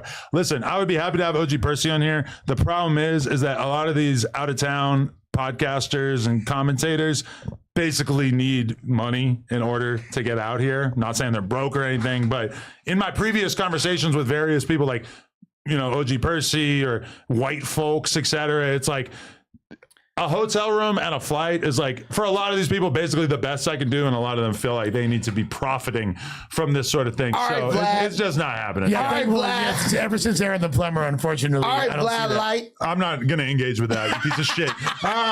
Okay, Mizarello just renewed his membership. He said, what up, bros? I fuck with the pod heavy. Thank you so much, bro. I appreciate it. King Jobby Jover said, Bucci wasn't in the room for 30 seconds before the words black people came out of his mouth. Yes, that is definitely a strong tick. We were discussing that earlier. Travis Tillard sent $5. Said, Brandon over Sus today is lame, and Lush, get on that Vegas flight, and Adam, you need a BMX I'm already in Vegas. It could happen to Sharp right now. Anytime. Sharp better look over his shoulder wherever he goes. You're projecting. You're after you. No, I'm saying what it is. Yes, Sirski said, why is Teddy Bear Brandon back again? He's good content. We like having conversations with him. We're going to make some more tomorrow. Jay Dem said Brandon for sure would have snitched on Harriet Tubman during slavery. 100%. What the fuck? That felt a little edgy for me to even read. Godbody Black React said, I'm a journalist from the hood. I get what Brandon's saying, but he's messing up the fact that the systematic injustice that makes it an unfair playground for blacks. I'm pretty sure I said the exact same fucking thing. He's wrong and you're wrong. Okay, we could discuss that more at length. Thank you, Godbody. Hank Peace, said, God. no, B is absolutely right. Our people are entitled victims with no accountability, thinking that everyone owes us. History has winners and losers. No one owes us shit. We have a lot of woke red pill people in the chat now, which is kind of a change over past years. I'm ready for that smoke. You've hit rock bottom when the only person who's apologizing for you is Lush. Yeah, I'm ready for that You smoke. know you're almost indefensible when this guy's your representation. I'm ready for that smoke. And I ain't got to make personal attacks to make it a Personal good point. attack. Oh, now you I crying. gotta He just make, sat up here and, I gotta make personal disparaged Sharp for 30 minutes and now he's getting hurt. Don't take it personal. No, I'm just saying. Don't you dare. I'm just saying I ain't We can got take to. it to the hills of I Van ain't got to Nuys. do that because I'm more intelligent. Nigga stupid. Erst Leave You in the Dirt just became a member. Shout out to him. YNG Lucci sent $20 and said, breaking 17 members of El Chapo's family have surrendered to the FBI and turned themselves to the U.S. a few weeks after El Mayo's arrest in El Paso, Texas. This looks to be the first sign of a coup for Chapo and the U.S. government. Thoughts? I am not educated about this topic. I don't know if I really have any thoughts. I haven't read about it, but we'll definitely look into that. Unfortunately, Everyone's getting killed because the president of Mexico, Sheinbaum, is in cahoots with the cartels. So now she's allowing them to go exterminate all the opposition. So they're turning themselves over to the U.S. for protection, basically. Like, if I stay in Mexico, I'm dead. for sure. We'll discuss that on a future episode, I swear. Travis Tillard sent $5. He said, if you got 50 bands, but you want Sharp's money for a flight out there, talking, just be about it. He's calling you out, Lush. I never asked for fucking money from Sharp. What I look like, you feel me? What I look like. I would never ask for a cent from somebody who can't even afford to live in the municipality that I thrive in. Sharp couldn't make it. I've seen so many people come and go in LA that just weren't built for the speed of life, for this level that it takes to be at. So Sharp couldn't do. Why would I ask him for a motherfucking cent when he ain't got two to rub together to his bitch ass name? It's crazy that I saw a clip of him like bragging about how many outfits he buys. I be buying outfits, church. Yeah, he's like, I buy an outfit a week and then I take care of I it. sexually harass 12 women in your takes it back. outfit, church. He's like, if you come to my crib, I might just give you some Valabasas pants. like, bro, you can't brag about having mad jeans when you just got sent packing back to Vegas. Princess his dad, homie, church. He couldn't survive out here. Yo, every bitch that came around was like, Sharp is gross. Sharp creeps me out. He wanted to suck my toes. He wanted to drink my piss. I'm not being hyperbolic. This is literally a guy that repulsed every single female he's come across in a 10-mile radius. When I think of pimps, I think of guys that girls like to be around. Yeah, Sharp definitely gets no hose. Let's just make that perfectly clear. BMX 1803 said, Lush, Woods, and Southsiders don't fuck with pimps. No level. They all do weird. I mean, like, technically what he's saying is correct. Pimp is considered kind of weird by a lot of these people. Okay.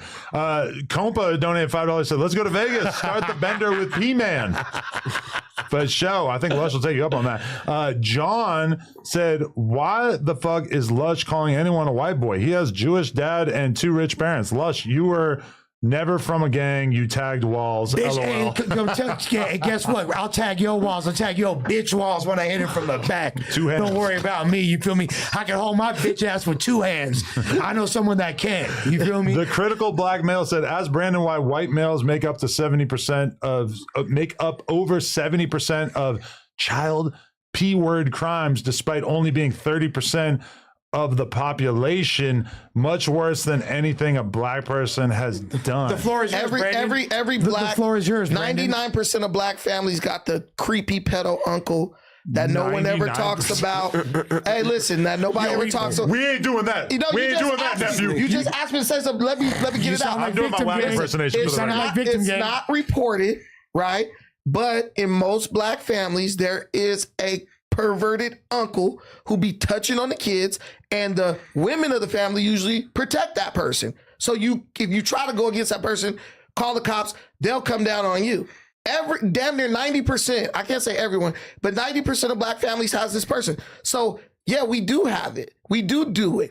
But white people, they But okay, this is about tell on their CP, person. child That's pornography. Brandon, Well- what happened to you, Doc? What happened when you were young, You think brother? if the dude's touching Jesus, the kids, Doc. he didn't graduate with technology to CP? Is Of course that he did. true that white people make up 70%? There's significantly more disproportionate amount of white, but to be fair, there is considerably more white people in the population. But look, he said despite being only 30% of the population, which I guess, yeah, that makes sense because like 50% of the population is male and maybe like roughly a little more than half of that is white. This is a stupid. I don't know. This question is dumb. It feels if you pull up misleading. I don't think that's 1,000% accurate, but white people are janky. Okay, Bully Breaker said banging continues because as time goes on, the next generation's friends and family get popped just like back in the 80s.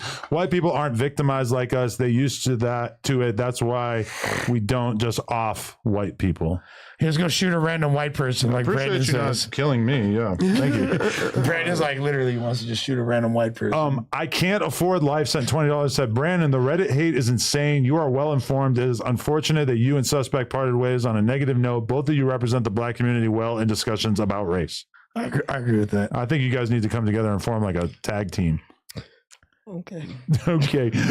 Sir Slick the Cool said Brandon's full of shit. Poor people have always been the highest perpetrators of violence due to poverty, way before there were Bloods and Crips. That's a lie. That's a lie.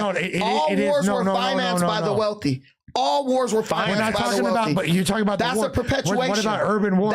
What about urban war? Listen, you man. see the movie Gangs of New York? We went to What was school. going on with the Irish immigrant class? But of Eastern course, European low-income immigrant people class. are the ones Yeah. committing violent acts. That's like the 100%. most obvious thing that we don't have to really even talk about, right? Rich people have perpetuated the most violence in history.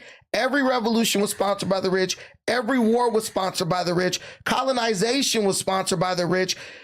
It's just, this person's an idiot. Right. I mean, that's they can direct it. That's What were true. serfs in Europe? Poor people who lived on rich people's land and basically got treated like shit Indentured for servitude. centuries. Indentured servitude. I'm almost done these. Bully Breaker said, breaking, Tory Lanez was confirmed to be stabbed by an SA who's doing life for popping his 13-year-old girlfriend when he was 20 back in 2002.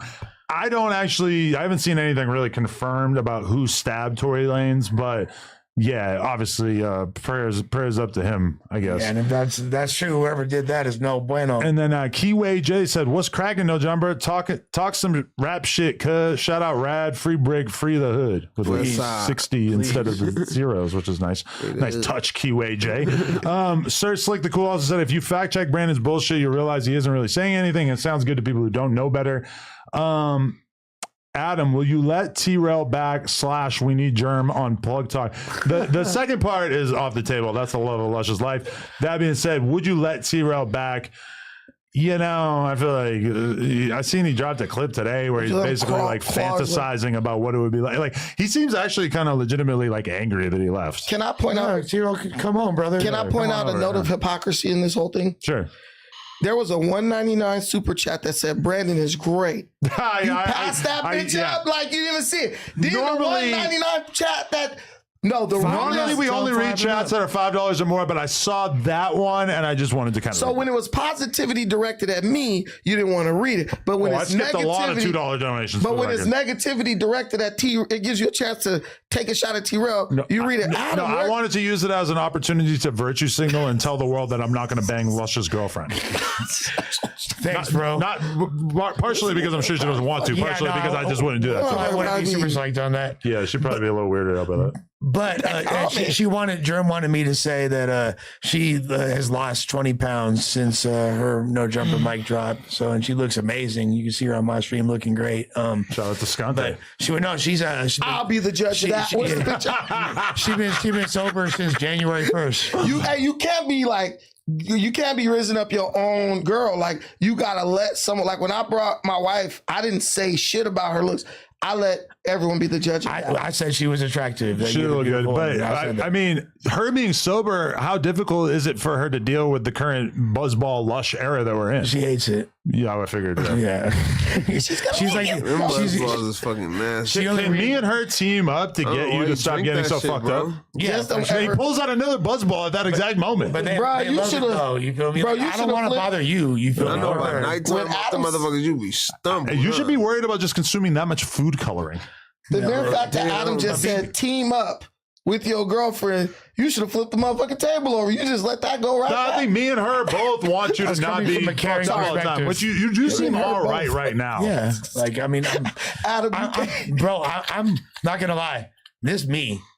Like this is the most me. Couple buzzballs in is the real you. Not even just a couple buzzballs in, but this arc How that I've many been you on. on for now?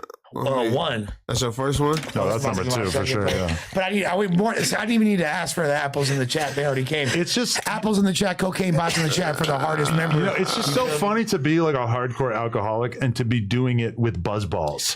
But you know what they say? You have a flask or something. You know what they say? They call me Meth Drip Lamar, the Mayor MacArthur Park, the domestic whip crasher. You feel me? The white brick baby. You feel me? White Draco.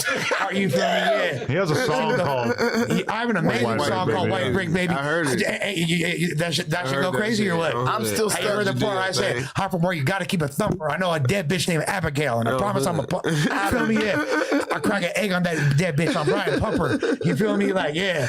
I'll book. Yeah. I'll book all the ops on that bumper. Yeah, I went crazy. Hey, can you, Donnie, can you give this guy a paper towel? He has some spittle on the corner of his mouth. I'll be having that because it's driving me fucking crazy. That's a J-Cat thing. Don't disrespect his culture. No, you just be like, hey, he's foaming out the mouth right now. All you gotta do is be like, hey, bro. You really got it. This motherfucker got rabies. No, I'm just like MacArthur Park. No, I'm a legend, bro. You feel me? Like I'm a legend, and it's not a legend. You gotta be a legend. Yeah, I'm the white brick. All right, I'm almost done these. Wolf sent $10 and said, "Y'all need to keep Brandon officially. It's nice to have someone intellectual on here and actually thinking about ish. Nice change from dudes all fucked up on perks mumbling all show. Free brick baby. I feel like that was a direct attack. XX said, Ayo Tubby, why give Almighty hell for saying hard R, but Lush gets a fucking pass to say the N-word? Seems like picking and choosing. Your rebuttal, Chunky? I can't give Almighty a pass because he's black, so he doesn't need a pass from me. Yeah, he is black. So but the thing with him, look, I didn't care if Almighty said hard ER. There's black people say the hard ER. I'm from the culture I be around. I know I shouldn't say that. That's just stupid, but it come out my mouth sometimes, player. You want me to tell you something? You feel me? Like, sure. When black people get angry enough at other black people, they say the hard ER, bro. Oh, and it hits hard. They say, man, I'm trying to tell you. Hard. They'll say it just to like try to offend that person into like doing something. Whenever you hear that in a fight, you're like, oh, it's really going down. I don't really hear that. You really pissed me off. I heard it a few times in my life, and it hits. Maybe you ain't as tapped in the black culture as you think. That's when you realize that the perpetrator, the person saying it, has a real issue with the behavior of the other person. We should fucking buy a tent from Walmart and make this motherfucker sleep on the corner of Crenshaw and Slauson for 24 hours. I don't know what I would love to see that. If people by and kick them if people saw me on Crenshaw and Slauson, they'd be like, yo, Lush, what the fuck you doing out here, bro? We want to see how tapped in. I think that would make great no jumper content, but if that happens and he loses his life, I feel like we will be held liable. That's just a stupid ass thing. Yeah, I wouldn't lose my life. Let's do 60th thing to do. Yo, but I love the idea of us just posting up in a tent and IRL streaming in the tent and like maybe just having some security posted up outside the tent. Or U-Haul like I walk through the trenches every day. There's nothing. I walk through gang infested trenches. Think of the trenches of Burbank? No, brother. I live in the Westlake district. You feel me? Like Harvard Westlake?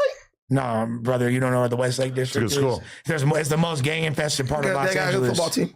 I heard that someone told me that Harvard Westlake has real issues with like one specific guy walking and standing outside and just basically beating his meat while watching like the athletes out in front. Girls play volleyball. And I noticed when I drove by the other day that they've like really grown in the bushes in front, so that would be like harder to do. So that's crazy. that guy got thwarted. I definitely think about growing out your bushes just to stop one weirdo. Yeah, no. But I'm getting to Lush right now. I live in the Rampart. It may have been Lush. We don't. I live in the Rampart district. I've broken the rule. I've achieved. I broke a record. I'm really pissing this dude off. You could tell like his temperatures. Yeah, because you always glazing the fuck out of a suspect and talking shit about me when I'm not here. No, if he did that, I wouldn't even do anything because I'll be so impressed that he actually like did something. But the thing is, what is he talking about, bro? What did I do?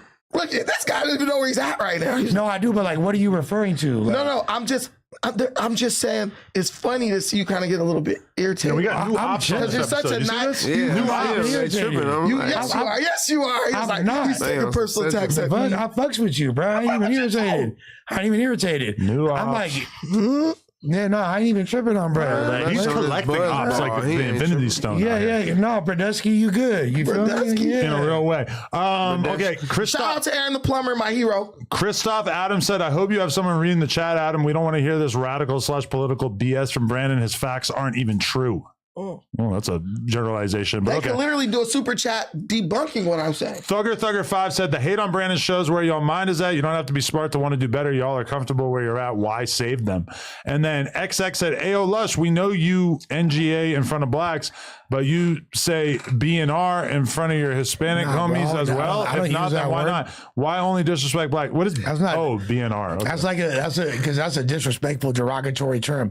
Mexicans don't say to each other, "Oh, what's up, ma?" You feel me? Like, that's like a word that's used to oppress that people. But I do feel like that might have some potential. Like. I mean, Hispanic people realistically calling each other that makes a lot more sense than calling each other the N-word. I mean, right? Like, at least it's theirs. This nigga's stupid. I mean, hey, if that's what they are, that's what they are. I can't tell them how you making sense of it, though. No, you making sense of it. I'm not mad at that take. Well, if you is gonna say, y'all want to do that. I've heard like turn your own word up. There's a word that they use. You feel me? Like the actual word that's like that. You feel me? And is used. But to me, like, I don't know. I would never correct if I heard like a Mexican person say that, I'd be like, you weird. You a weird Mexican person for like saying the BNR word. You feel me? What is BNR? Bean with an ER at the end. Beaner? Yeah. Oh man, I didn't even know Mexican people got offended. I don't want to say it because Mexican people calling each other out all the time. I'm not saying it because I don't want a food community post about me. No, but like, if like somebody walked up and said that, y'all should turn your own shit up. Man, Sam Beaner is like called a black person monkey. Like, nigga, it's like a Mexican called a black person a mayate. Oh yeah, by the way, I'm supposed to let y'all know I got a song coming with Lil Yachty and the homie. You feel me? And I got a song with Lil B and the homie coming too. Yeah. Who's the homie? Yachty. Yeah. I know Lil Yachty. We're gonna have to review that. I'm gonna let y'all know. We're gonna let y'all know. Spare pesos? No, it's not. Spare pesos. Hey, my boy is crazy. You, Josh, and Yachty? Not me, Josh and Yachty. That would be so hard. But I shouldn't even said that on No Jumper. What the fuck? You had to flex. You had to flex. Off that buzzball. I got new music coming. Yo, shout out to Evan Dodson for the 5 gifted members. You are the fucking man. Lil Yachty gonna be like, I don't have a song. He gonna tweet about it. Yo, Sir Slick the Cool said it's capitalism when Diddy does it, but it's being a culture vulture when Vlad does it. Brandon is a clown. Can I respond to that? Sure. Listen, man. Vlad, see, this is the problem with you and Vlad. Y'all talk about business. Business is the exchange of resources. You niggas are asking for favors. Come do this for free and I'll fly you out. That's a favor. It's not free if you're flying them out and getting them a hotel. Absolutely nobody on earth thinks that's free because it costs a bunch of money. Did Aaron the plumber call Vlad and say, hey, can you please fly me out? No. So if you're offering to do that, you're asking for a favor. Hey, bro, come be on my show for free so I can get 1 million views. That's not business. That's a favor. Okay. You guys are mixing favors with business. That's bad business, bro. Let's go combat sports with it. Let's say I'm organizing a UFC event, and there's one guy, and he agrees that he's not going to get paid, but he's going to get flown out and get a hotel, and then he gets to be on the car and exposure and, additional fights on his car. On his record is basically what he's being being rewarded with, and then that guy just doesn't show up to the fight. This will destroy his reputation within the fight community, regardless of the fact that he wasn't getting paid. This was a this was an arrangement, regardless of if it was getting paid an actual dollar amount. There's all kinds of subcultures all over the world in the BMX world. Yeah. And all these BMX dudes that were going on trips all these years, I never heard one of them ask to get paid,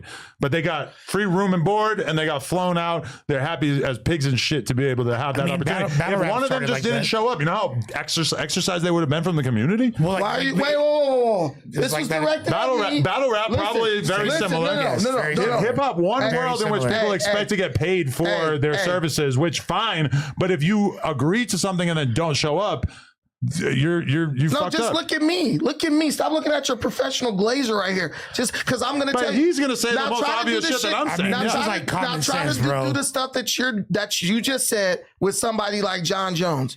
Someone who's already One of the most successful fighters in the history of the sport. You Let me wildin', finish, bro. But what I'm telling you is, Aaron the Plumber is the is. same as John Jones. What I'm telling you is, Aaron the Plumber is up right now. I'm not saying he's going to be Correct. up in 20 years, but right now, bro has been compensated for his time.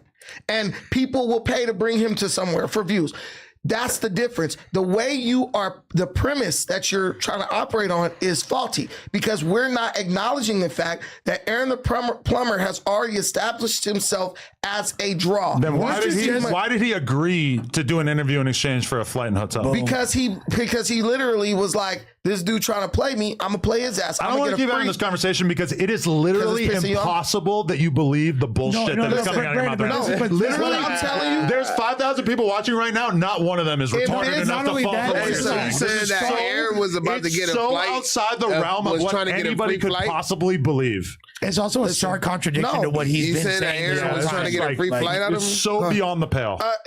He did get the free flight out of him. And then he At a didn't do the hotel. interview after being flown out and put in a So you hotel. saying that that's what he intended to do? I believe he intended to do that. I think he was just like, I get a free trip to New York to do what I he's a want to scammer. He couldn't get paid for the interview. They didn't. He Black tried to didn't get want to paid, pay but him. Vlad said, I don't have enough to give you for, I can't pay you, but I'll give you a flight and hotel. And he agreed to it. he took the flight and and then he hotel. reneged on the deal. Yeah. So what I'm telling you is, if you guys saying it's business, Vlad should have said, look, man, can you do me a favor? If I get you a flight and I get you a hotel, you could come be on my show. And Brandon, in business, Brandon, wait Brandon, a but minute. let me point in out your business, contradictions. they would have led with an offer. They would have said, I will give you X. That was the amount of offer. yeah, money. he did That fly was and the hotel. offer. No, that was the offer. No, actually, This he is didn't even lead with that. He led with, would you do this interview just Right. for exposure? That's a favor. But then when That's they a started favor. talking about No, that's just- compensation, Would you? when they started Throughout talking all about of the history of doing interviews, only in the last couple of years have people even thought about the idea of getting paid. man, Look, listen, that didn't exist until the last couple of years. if Brandon, you calling hold on, me and you Brandon. ain't talking money, you deserve to get played. King Because- Glazer here. But King you'd be Glazer here. blocking your blessings Hold on. then because the exposure that Aaron the Plumber would have got from Vlad was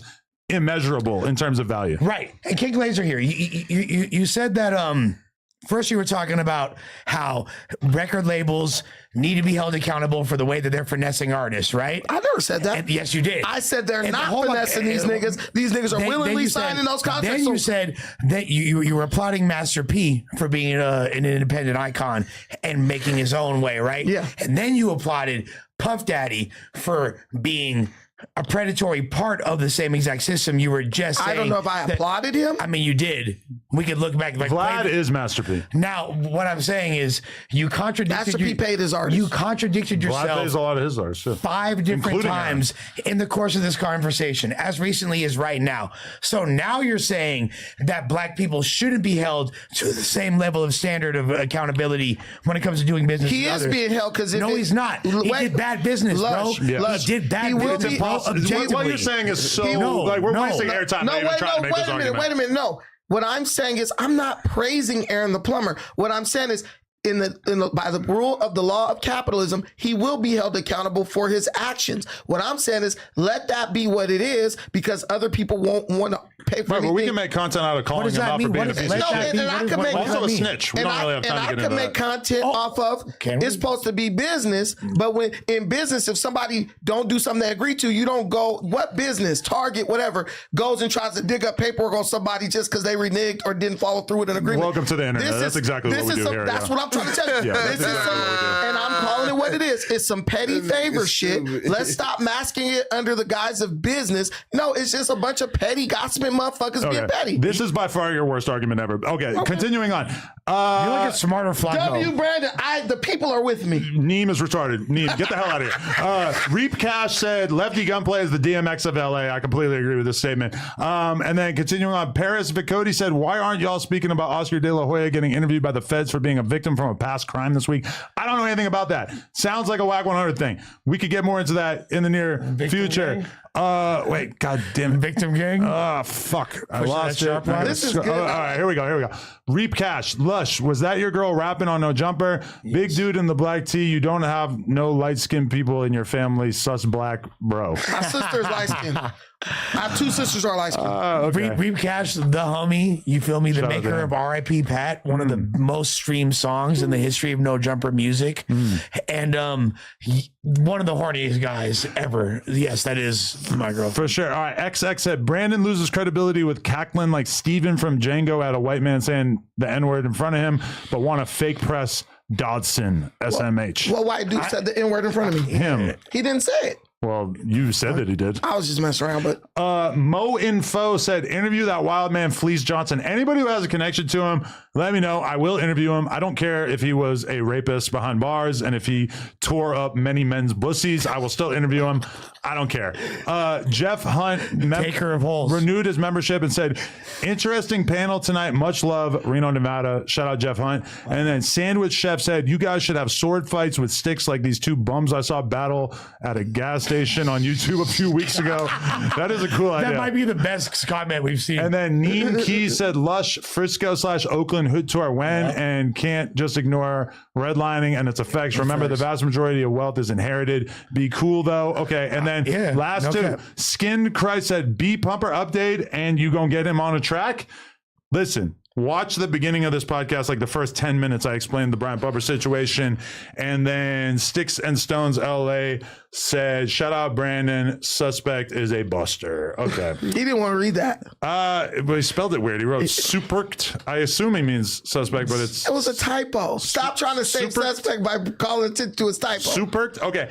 I have to skedaddle home because I have a small child to deal with at this exact moment. But tomorrow we're on. We're going to be making some content. It's going to be a good time. That's fine. Okay. And I don't know if you guys want to hit any more topics. I'll pull the topics up right here. Any of these stand out to you guys? Dominican. I'm not Dominican. I'm down. If you guys want to keep hammering away, go for it. What is this? These are the topics. A lot of these have kind of already been covered. We could show them on the screen too if people want to. Maybe the chat could kind of decide what gets covered. But either way, I got to dip. I appreciate you guys so much. See some of you tomorrow. I'll be there tomorrow at gang shit. Shout out everything 420. Are you leaving too? No, I'm posted. Okay, cool. I'm posted. Okay. This man has to go babysit his own. You can't babysit your own kid. Yeah, my girl always gets mad when I call it that.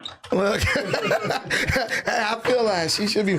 Hey, so here we are. Hey, listen, dude.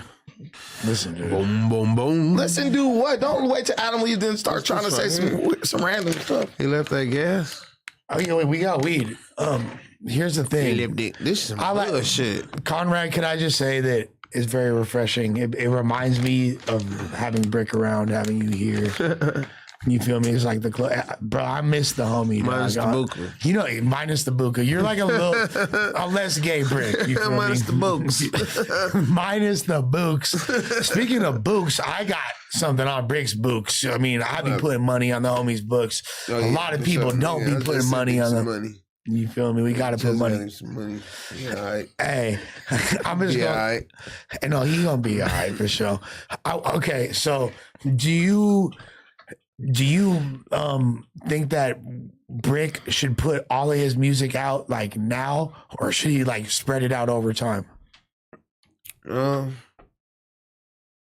I would just put that shit out now. I'll just do it now. I think we need to get Brick's music out. Yeah, I would do it now. I've been talking to Brick about it, you feel me, and I want to help you feel me. Initiate Jada Mack in the cut. Just matter of fact, actually, when he called me, when I talked to him, that's what he mentioned. He actually mentioned that, like, hey, I want you to upload my shit and shit. So yeah, they gonna be dropping shit. He gonna hit me back about it and shit, and they gonna move forward to that shit.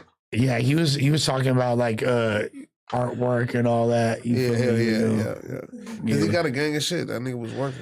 And not only that, I think that I think I would explore the option of potentially trying to sell some of them verses because I know he got a gang of empties. Yeah, Some of these shit. people might want to, you feel me? Yeah.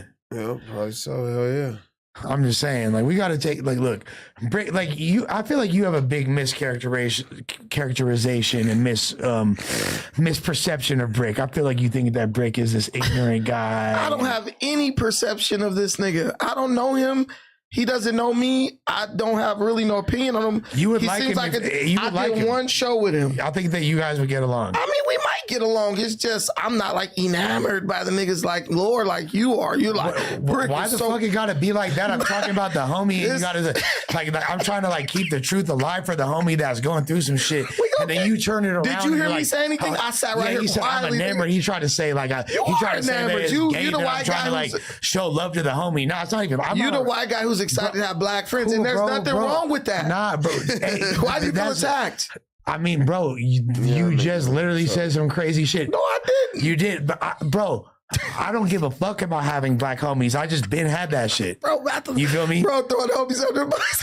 No, I'm just saying I don't give a fuck about it. It's not like some special thing.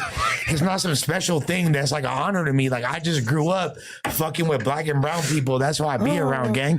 It's not that serious. You feel me? I'm not like it's not exotic to me. Like, oh, this is my first time being here. Nah, fool. Like, bro, I ain't true this since the motherfucker. I want you to do something right now. What I want you to say one positive thing about Sharp. Sharp was cool before he started acting like No, a bitch, one bro. positive thing about him now. Oh, Sharp. Okay. Also, Sharp not fully white. That's a positive thing that he's not fully white. Yeah, because I call him white boy as a derogatory thing to make it because he think he like out here like you feel me in the streets. No, see, it's hard for me to not say anything, but I'll say something positive. I don't think Conrad and Brick. You hate Sharp, nigga. Yeah, I hate Sharp. He a bitch. But no, I think that Sharp. Conrad. That's why I said in the Free Brick song, I said Brick, why you friends with Sharp? He's gay and disloyal. So Sharp called you right now. Hey, Lush, I know we had a lot of our differences, you know, bro. Like, you know, we didn't argue, we almost fought, but I really need a kidney right now, bro. Can you shoot me one? Like, kidney? You gotta get tested. You come out positive. Would you give Sharp a kidney to save his life? I'm smoking on that kidney pack. I'm smoking on Sharp I'm kidney asking right you a here. real question. No, I genuinely not only I don't even think I give any of my good friends a kidney. You feel me? Like, wouldn't give Sharp a kidney? but definitely not Sharp. if Sharp was unhealthy and was had bad things happening, I would celebrate. That's crazy. I celebrate bad things that happen to him. Man, I don't even know the topics. What? Okay. Woman claiming Lil Wayne girlfriend said he kicked her out on Mother's Day and beat her in the past. I mean, what the fuck do you expect from Lil Wayne? He's a drug addict. Not all drug addicts are abusers. Drug addiction is not synonymous with abuse. There might be some overlay on the Venn diagram. If they abuse themselves, there's a high probability that they'll abuse you too with the right set of circumstances. So where do we draw the line with drugs? Is coffee a drug? Caffeine could be considered, it's a stimulant. Okay, so that's in the category. But caffeine occurs naturally in the coffee bean. Methamphetamines is a mixture of shit that you get at Home Depot. Obviously, like methamphetamine is a janky ass drug, right? Liquid plumber ain't growing on a tree. But I know people that got more twisted off of like fishing than they did. When I say fishing, I mean literally going fishing than doing methamphetamine. Do you think Wayne beat this bitch up or not and kicked her out? I mean, would it surprise me? No. Like, you feel me? Like, so you know he did this shit. Does him, like, does Lil Wayne having erratic behavior surprise me in any capacity? No. You feel me? Jada Mac pop up, fool. Come if on, you bro. were a slave owner and Lil Wayne were your slave, how many lashes would you give him for beating up on his girlfriend? I would never own a slave. I didn't say that. Hypothetically speaking, for the sake of entertainment, how many lashes would you give Lil Wayne for beating up on his girlfriend? I'm going to defer to somebody that knows a lot more about slavery, you feel me, and owning slaves. So why don't you tell me a little bit about it? You feel me? What would you do if you was a slave owner? I know you jerk off to fucking Django Unchained. So what would I'll go down there and be like, this is my bitch now. Have you watched that? Wait, Hey, hold are on, you hold on. 18? Nah, yeah, I'm 18. I'm old enough. Okay, cool. I just wanna Nah, make hold sure I'm on. not- There's a new movie that came out about like slavery and vampires and shit. Michael B. Jordan's what's that? Sinners. I watched that shit. Yeah, Sinner. I heard that shit. I mean, What shit. did you like about Sinners?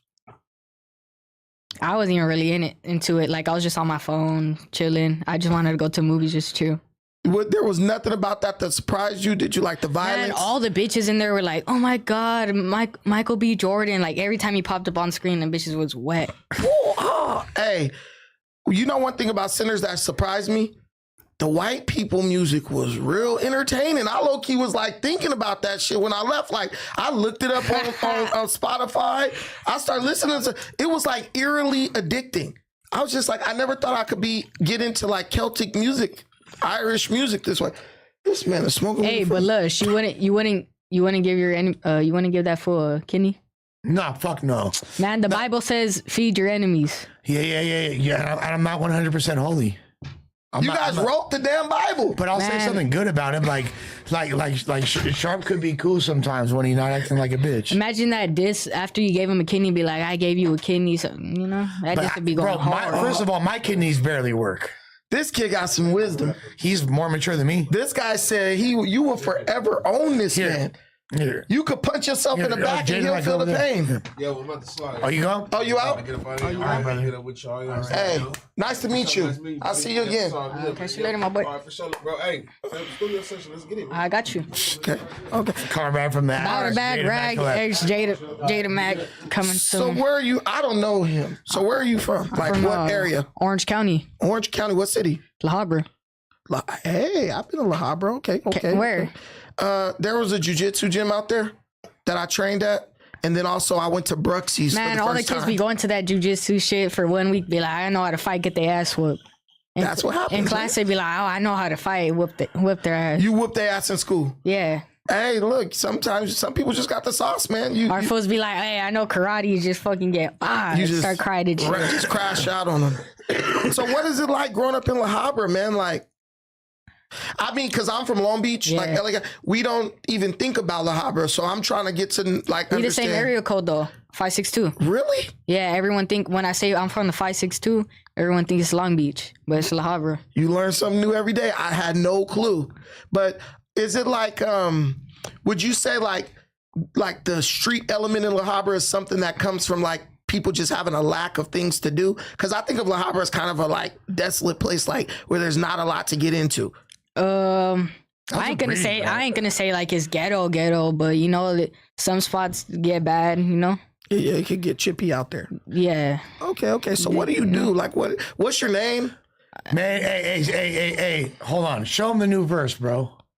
Wait, let him. I want to get to know. Never mind. I'm gonna let you. I'm a rapper. Okay, what is your name? What is your rap name? Jada Mac. Jada Mac. How long have you been rapping? How old are you and how long have you been rapping? I'm 14. I've been rapping I think like almost a year now. In August it's gonna be a year. Okay, so tell me this. Everybody has inspiration in everything they do. Where did your inspiration to rap come from? What artist made you feel like I could do this? Well, low-key, I got into rapping because I was going to concerts, you know. I started going to concerts when I was 12, like 2 years ago. Okay. And the rappers be like, hey, look, pull them up on stage, you know, because I knew all their...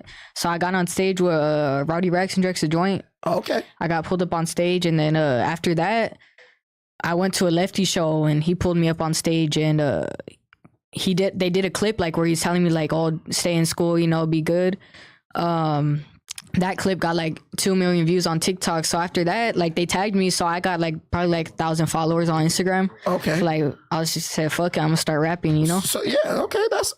Hey, listen, there's a lot of people out here trying to rap and don't even got that type of experience or exposure. So kind of like them pulling you up on stage kind of gave you a sign that like something is special about me. Yeah, to where I need to go. I think down it was this. like the image, like, you know, I was a kid like rapping all their lyrics and, you know. Yeah, like Lush. No one ever pulled this nigga up on stage. Wait, what? They kicked him off stage. You must not He thought know he was about. crowd surfing. You must They was not knocking know. his ass off stage. You must not know. I'm the international crowd rocker. Like you would have to like rock. Hey, shows this for was a- Malibu. Malibu's Y'all- most wanted. Oh, y'all got me Traffic, fucked up. traffic. Y'all got, Looking for my chapstick, feeling kind of car sick. That's a foreign Maverick. y'all tweaking. No, It's like when I say Mally, you say boo. Mally, boo. Say boo. boo. y'all are tweaking. Look, I'm gonna let y'all know. I don't rock. Look, y'all gonna see the level that's been attained. You feel me? Like one day, I believe in Jada Mack. You feel me? Oh, you want me to spit that verse? Go ahead, all day. I'm ready to hear it because I yeah. believe you're good. I just feel like that'd be like the best way for you to like understand. I'm doing this on a mic drop next week. All right. Yeah, turn it down so you don't get demonetized. As long as you hear it, that's all that matters. Hold on. Let me find it. That's all that matters. You're just like, yeah. Go there? crazy. Go crazy. Yeah, you'll be straight. Hey, bitch, a 9 on my hip and best believe it's shooting missiles. It's play ball, game on you out of bounds with no whistle. I'm shooting off the dribble, no jumper with this pistol. I wouldn't give a bitch $1, not even a nickel. I'm a motherfucking Mac. Fuck, I look like giving handouts. You dissing on the kid, but all your bitches start some fans now. I'm screaming fuck mobs. All you pussies getting whacked out. If I'm suiting up, best believe it's gonna be man down. If I feel some type of way, then it's gonna be a homicide. Fuck that. We put them on the news. We making mamas cry. Sugar DOAs and body bags to bring them candlelights. You never make it to the ICU, so don't even try. This bully breaker on my hip ready to chip some. How you say you a killer? You ain't spill none. To get a conversation out of me, you gotta kill one. But by the look of your eyes, you never flip none. 9 on my hip and best believe it's shooting missiles. It's play ball, game on you out of bounds with no whistle. I'm shooting off the dribble, no jumper with this pistol. I wouldn't give a bitch $1, not even a nickel, bitch. That's all y'all getting. Play ball, motherfucker. Hey, hold on, the merch. Play ball. Play ball the murk. Okay. We see Unc got it on. You see, ungot The oldest fool with the merch on. Hey, the man. oldest Hey, YN. fuck something light, this something heavy.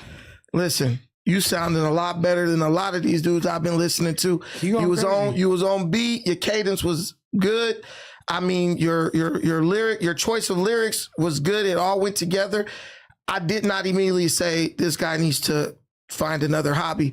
You sound good. The biggest thing is the reason why you sound so good is because you're an educated young man. You went to school. A lot of these dumbass niggas dropped out of school. You know, bro's only 14. I right? understand that, but he's 14. Dude, 4 years, you're going to be grown. I'm just telling you, you sound like an educated person who is doing this because you want to, not because you have no other alternative.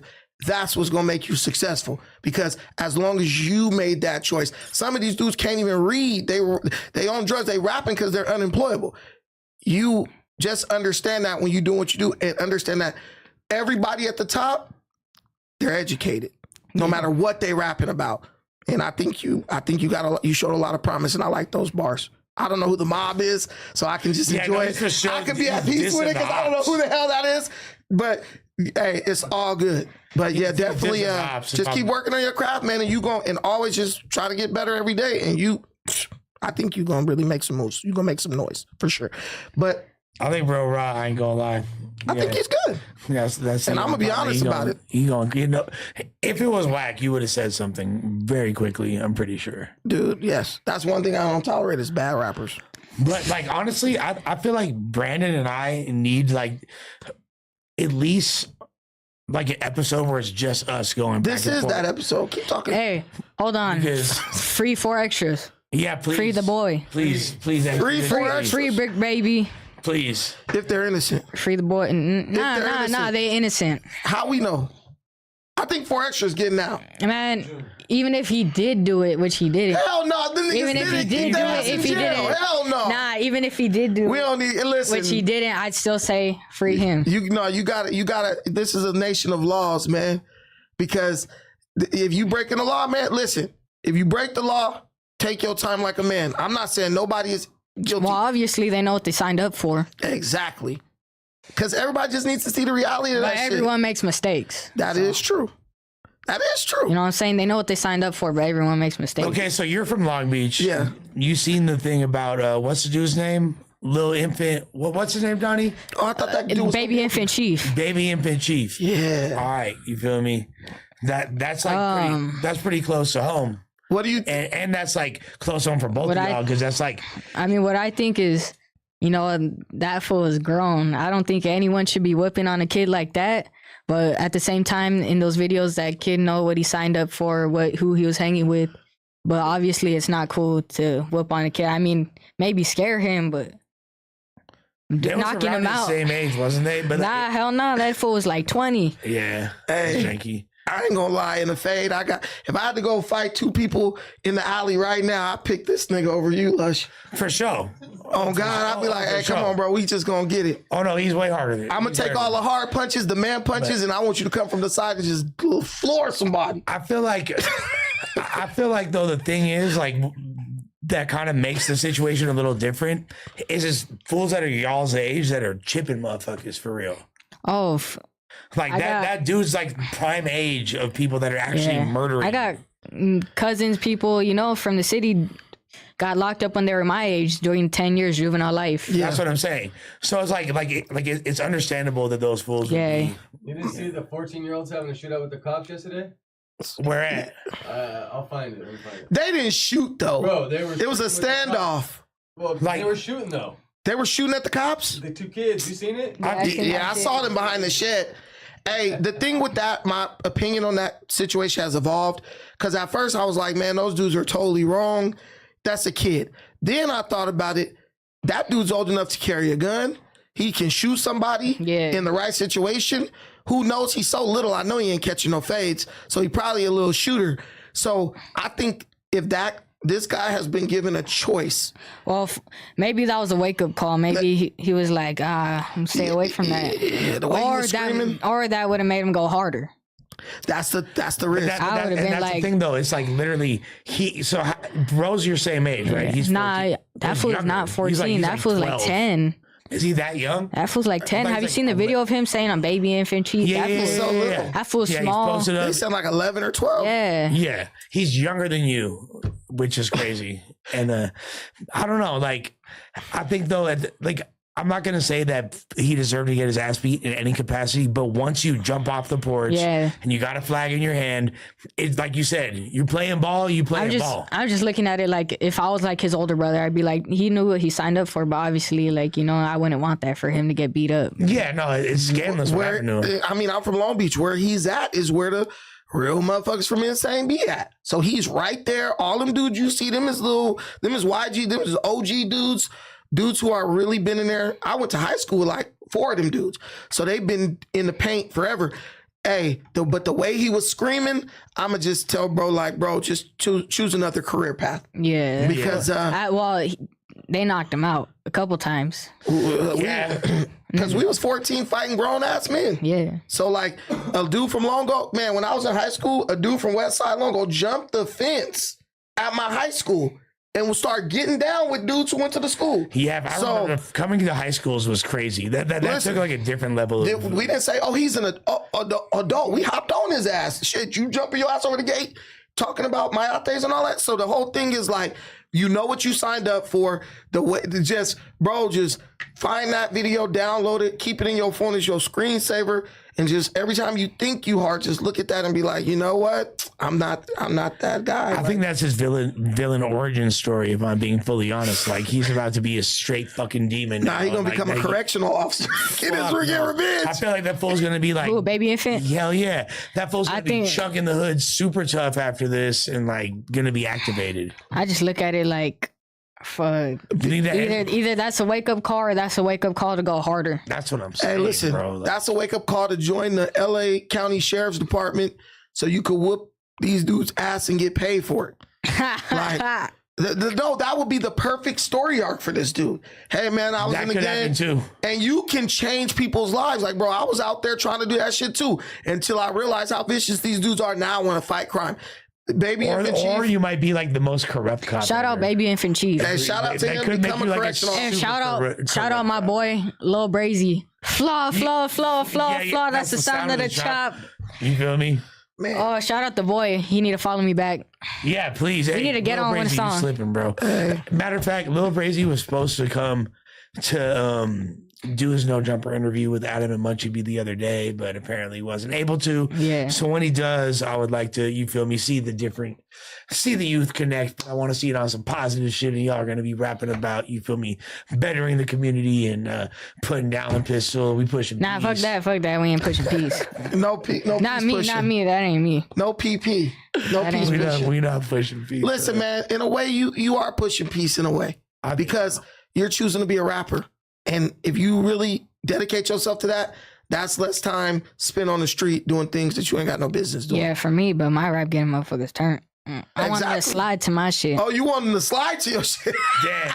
Let them slide to their imagination, man. Because look, if they slide and they get slid on, you losing customers. You got to think like a businessman. I want my own ops to slide to my shit. They That's what I can't want. pack out I the like crowd that. if they all dead. And that's the thing I can say, that I know that the ops love my music. That's like, Okay, you feel me? yeah. I love that. Lush got ops? I got ops. Who, I'll go slide on them. A lot of people. Let I me don't know. want you to slide. Don't trip. I want you to understand how surreal this is for me as an older person. I don't know who you brought with you, but Oh, I That's beefy. brought the homie Beefy. Shout out Mr. Tapped In. Shout All out right. the homie Beefy plugging me in, looking out for me all the time. shout out to Beefy in the building. It's so surreal to me because I'm older. I'm 30. I'm 38 years old. I'm gonna be 40.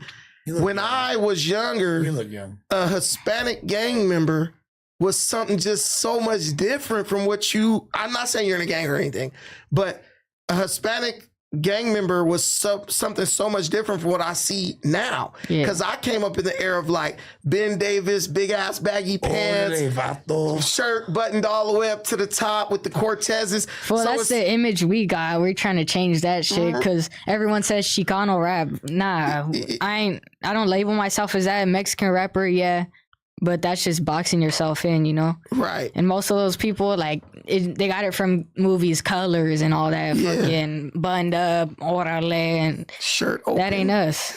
That ain't. So you don't really identify with that part of your history? Nah, I'm not saying. I'm just trying to change it because that's the image that they already gave us and box us in, you know. How do you look at those people? Do you look at them as like trailblazers for you, or do you look at those dudes like as like a relic of the past that you don't want to be associated with? Not that I don't want to be associated with them, just try to change it, you know, like all that, like orale, and you know, that was their time. But Yeah, because I'm Brandon, trying to change let's our be time. honest, like let's even remove like the racial tension aspect out of like the Long Beach conversation and shit. This has Like, nothing to do with racial tension. just let me cook. Like, would you, like, were people around your way ever slapping any like SA rappers?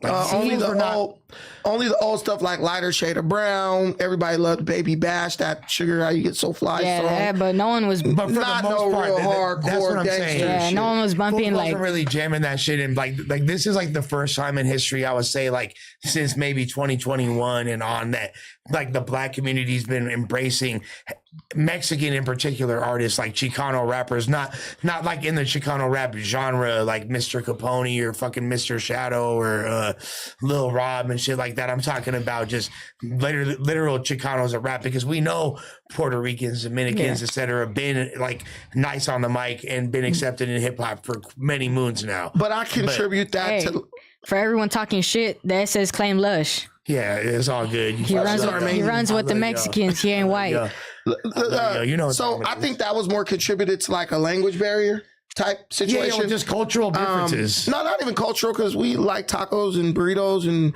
we'll hang out, drink tequila. I've seen that.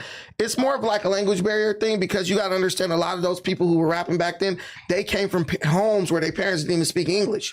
I mean, So when they're you're not rapping, wrong. You're not it's wrong kind of for like, Yeah. dude, this is not, we get where you're going with it, but the ear.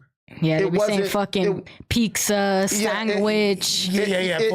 Fools were more like culturally Mexican. It exhausts the ear when someone's speaking like English, but it's not like the way we're used to hearing it. Like him, he's like so many generations in. So when he's rapping, he sounds to me just like a black kid or an Asian kid who's on that generation. But you know what the funny thing is? Like, where he's from, Orange County is one of like the last places to evolve, I would say, if I'm keeping it a stack. Yeah. Because I'm from West LA where where black, You know, because blacks are right there in OC. That's what we I'm don't saying. have a lot of blacks, you yeah. know. Yeah, exactly. Like where I'm from, there's a lot of black people as well as Mexicans.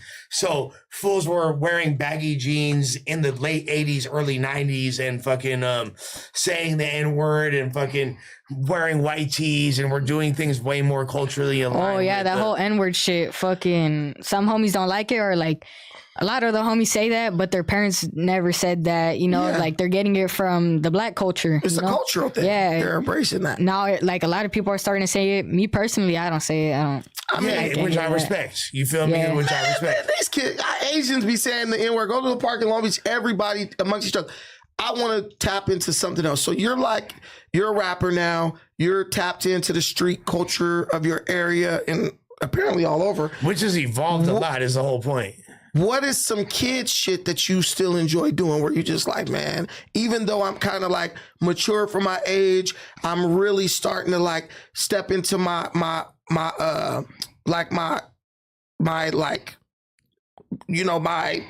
Adulthood. my adulthood a little bit. Yeah. Or my purpose. I'm Adolescence. stepping into my purpose. My purpose in life. Right. Yeah. What's some kid shit where you just like, I geek out on that and I don't really talk about it. Like, I like watching Saturday morning cartoons type shit or eating cereal. What do you like to do that's still kid To shit? be honest, since I was a kid, I was always like this. You know, for Christmas, I never wanted no toys. Like, I never played with toys. No, like my brother would play with wrestlers all the way up till he was like 10, 11, but I never liked it. I just, I liked going with my dad to kick it with his homies and kick with my cousins. Like, they're all older. Or most of my friends are older. It's 19, 18. Kicking with my cousins, they're like 14. I was probably like 10, 9. So you're like an old soul. You've always been attracted to like the more mature crowd, the like adults, what they were doing, and just Shit, I got videos when I was 4 years old listening to Eazy-E, Bobby Shmurda. Bobby Shmurda just came out, Chief Keef. Yeah. Since I was little, I was always listening to rap. And You know what struck me about this fool is like I want to say it was like the second or third time that he had been around me, and it was I was at my old podcast studio and I just was like concluding an interview, and fools were taking pictures, and this fool was like next to where the cameraman was, and he looked at me, he says like, "Come on, Lush, smile." Like, just the way he said it, I was like, damn, that's like. It wasn't like a young person. he's talking. like wise beyond his years. He's Significantly. aware. He's very socially aware, and like the way he interacts and things. And I don't want to take away his like youth or innocence, because he is a fucking still, he's still 14. But what you're doing is good. Like that's why I'm telling you, like, if you were a person who I felt like you ain't got the personality, it's like people want to start a podcast. Everybody doesn't have the ability to just make some shit up to talk about. Yeah. So I'd be like, bro, you don't even talk in a conversation. How you gonna talk on this shit? One more thing I want. So I feel where you're coming from.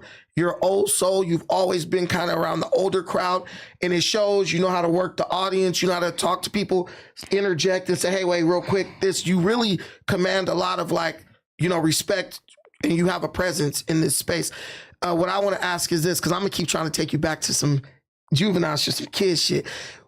So favorite meal, like out of anything, if you got your last meal, you know what I'm it's just saying? gonna sound old too. Since I was little, I like steak. I'm not even lying. Now my daughter is that like she's 16 since she was 9. Steak, dad, ribeye. What's your favorite steak? Jada Mac, I never played with toys. My favorite food is steak. My older brother was playing with wrestling dolls, so I was 11, and I was like, "You a lame." That fool would always try to play, and I'd be like, I couldn't even my imagination. I couldn't even be like, what the fuck? You're playing with toys? Like my imagination couldn't even work. I was just like, what the fuck? The thing is, once you. Amazing. The thing is, what I think is once you get in your purpose, you're gonna find time to kind of tap into that part of yourself. And for a lot of men, women bring that out in them, that playful side, because women force you to kind of be like a child a little bit because they like to do kiddie shit. Hell nah, bitch ain't forcing me to do shit. Saying that now. On the set. Bitch ain't forcing me to do shit. We coming back in 10 years. and you gonna be like, babe, I love you. And, Oh, yeah, no, my bitch got me women by the always balls, I ain't force you to gonna do lie. the things you don't She want got to do. Lush on a leash. That's how you know it's a got good me by the woman. balls. I ain't gonna lie. That's how you know it's a good woman. So that's Straight when up. you know you got the right one. When she can make you do some shit you ordinarily would You not gonna do. want to like not on a weird like sucker shit. You gonna want submit is such the wrong word I want to use, but you're gonna want to oblige. I'll say that you're gonna want to take care of. But regardless of all that, I will say because we've been here for a fat minute. You feel me, Jada Mac? What you got coming up? Oh, I got I'm working with DJ Flip. I'm working with Westmont Scheme. Shout out Westmont. Sick. Shout out the homie Westmont Scheme. What else? Oh, I got merch. I'm doing this merch shit. Trying to get some vlogs going. That's what's up. You know, working hard. trying to do it all. Hitting it from all angles. Yeah. Pause. Nah. Deviant Brandon. I mean, Defiant Brandon. Sorry. Damn. Defiant Brandon. I know you're going to be here tomorrow. You got a debate against a fucking super racist white nationalist. I hope you, honestly, bro, I'm actually rooting for you. I want you to get in that ass. Pause. Yes, Diddy. Fucking, because this dude needs that You're supposed work. to be like saying negative shit to pump me up. You know you're gonna lose, right? I do, You know, black people know. I do think he's significantly more intelligent than you, and I do think that you don't really have the intellectual capacity to properly debate him. You feel Hey, me? 500K or dinner with Diddy? 500K dinner with Diddy. 500K. Yeah, fast, and I'll literally spend $1,000 on a fucking. I'll literally get a bad boy tattoo like made by Mr. Cartoon, like for real, no cap. But no, Brandon going crazy. Don't think that me and me and Brandon got beef. You feel me? We don't fuck with each other. We definitely got beef. That's not the homie. Yeah, we're gonna take it to the back after this. Yeah, exactly. You probably gonna run the fade. I'll probably lose again. But Yeah, I gotta have Uncle Lush back. I need to get that back fade after. You feel me? He might run it after. Nah, You feel me? just Like, Hey, look. Listen. So, No Jumper. Who's one person on No Jumper you see you gotta click the video? I gotta hear what this dude has to say. duh. Nah, hell no. This nigga, let's be talking out his ass. We know this. We already know. Look, we need to let you know what your friends. I'm just kidding. Bro. But who do you really like got fuck the- with? Like because he's your friend, so obviously you get to talk with this guy. That's not my nephew right there. Yeah, so, but who do you see that video? You like, I'm clicking this. I gotta hear. Who's your favorite? Because I think we should start making No Jumper baseball 4 cards. extras. Brick Baby, 4 extras. Fucking 4 extras. Yeah, low key when 4 extras on here, he be getting it popping. Okay. Without 4 extra, this whole building is dead. When that fool's in Damn. here, he's loud, slamming on the table. This Okay. fool broken mic from bringing it up and down. No Diddy. He did do that. He literally accidentally broke a microphone. So he's a liability to the equipment. No, I'm just kidding. Yeah, he's definitely a liability. That's kind of why we love him. He's unhinged, as am I. And that's why you feel me. You know it's cracking. Superstar Uno. We got fucking Brandon. He killing the game. We got fucking Jada Mac. Hey. Shouts to Adam. Shouts to Besco. Shouts Hey, to Beefy. Someone asked, why do they call you Beefy? Because he be laying that pipe. I will say this, that please run up all the streams of all my new music. Please subscribe to my channel. I'm live all the time going crazy. We cooking up on stream. Got some crazy joints on the way. I'm going to do my song with Yachty on stream on Thursday. So yeah, fuck with me. Subscribe Oh, to yeah. Lush World. He's getting a feature with Yachty. Yeah, we going crazy, guys. Hey, All right. wait a minute. What is this about this person chased you? Say what? Is that the Somebody guy? chased you and you crashed a car, nigga? What the, Oh, yeah. what the hell? No. You talking about you about to beat up Sharp and you running from people in your own city? No, folks ain't chase me. The homie was driving. And Backup dancer. Yeah. No. So we was already in a high-speed chase. No, we was already in a high-speed chase. And then another car entered the chat randomly. The only person you should be in a high-speed chase with is the police. Someone was chasing The you. police was part of it. No, was the that who police you were was running from initially? I wasn't running from nobody. You feel me? I wasn't running from nobody. Matter of fact, I told the homie pull over. This documented this, like you feel No, me? I'm just trying to find out. No, the homie. Okay, so the homie was driving on the freeway. He merged lanes. He came a little bit close. He cut somebody off. The dude started following me. Got off the freeway. You feel me? I said pull over. He said no. He's mugging. Plus the homie ain't got L's. But so he struck off. You feel me? We wound up in the back streets of Burbank and somehow collided with the side of the No Jumper building. And then as we collided at Ford F-150, who was the bitch who was the dude that was chasing us, you feel me? And then another car appeared, and I didn't even know he was being chased by this other car. So when I hop out, and I'm like, and I'm trying to talk to the dude. I'm damn near recording for insurance purposes, like, damn, my back hurt, blah, blah, blah, blah. Of course I ain't. But then they told me that don't work if you don't file a police report, so I can't even do that. Now you know how black people felt during slavery, running from the Klan and shit. Like, oh, literally, I felt like that. And then I was like, then I seen it was another white devil person. Stop. You feel me? But he wasn't even one of us. He wasn't a good American. You feel me? He was a bitch ass from. You feel me? Like, yeah. From where? From where? He was this close. Some crucial ass foreign land, bro. No. He was white. He was white. Ukraine. He was from a crucial ass foreign land, bro. Damn, bro. From Afghanistan. I think we gonna figure it out. It's online. Who's the Chris Brown backup dancer? I think he's from like Chris Brown backup dancer. That's I know. crazy. I knew that I recognized bro, and bro was like this, bro. He was like, I hopped. I was like, damn, what's up with you, bro? How's you following the homie? The homie. Did he start dancing up on you like it was gonna be a dance battle? No, he was just standing there. He's like, I said, I think you should shake spot, and then he's like, shake, nigga. I'll show you shake. Then the Johnnies had pulled up. No, did he? Damn, Lush, your life is exciting, nigga. There's a lot going on. What am I doing wrong? No, They need to make a movie on Lush. They got a few. yeah, Rainbow Lush. They got a few. I'm the one that took the whole risk and put the biddy on. I'm the one that took the whole risk and put the biddy on. Exactly. So what are we doing right now? Are we wrapping this up? Yeah. So subscribe to Defiant Brandon. Oh yeah, go to Defiant Brandon right now. Subscribe to my YouTube channel.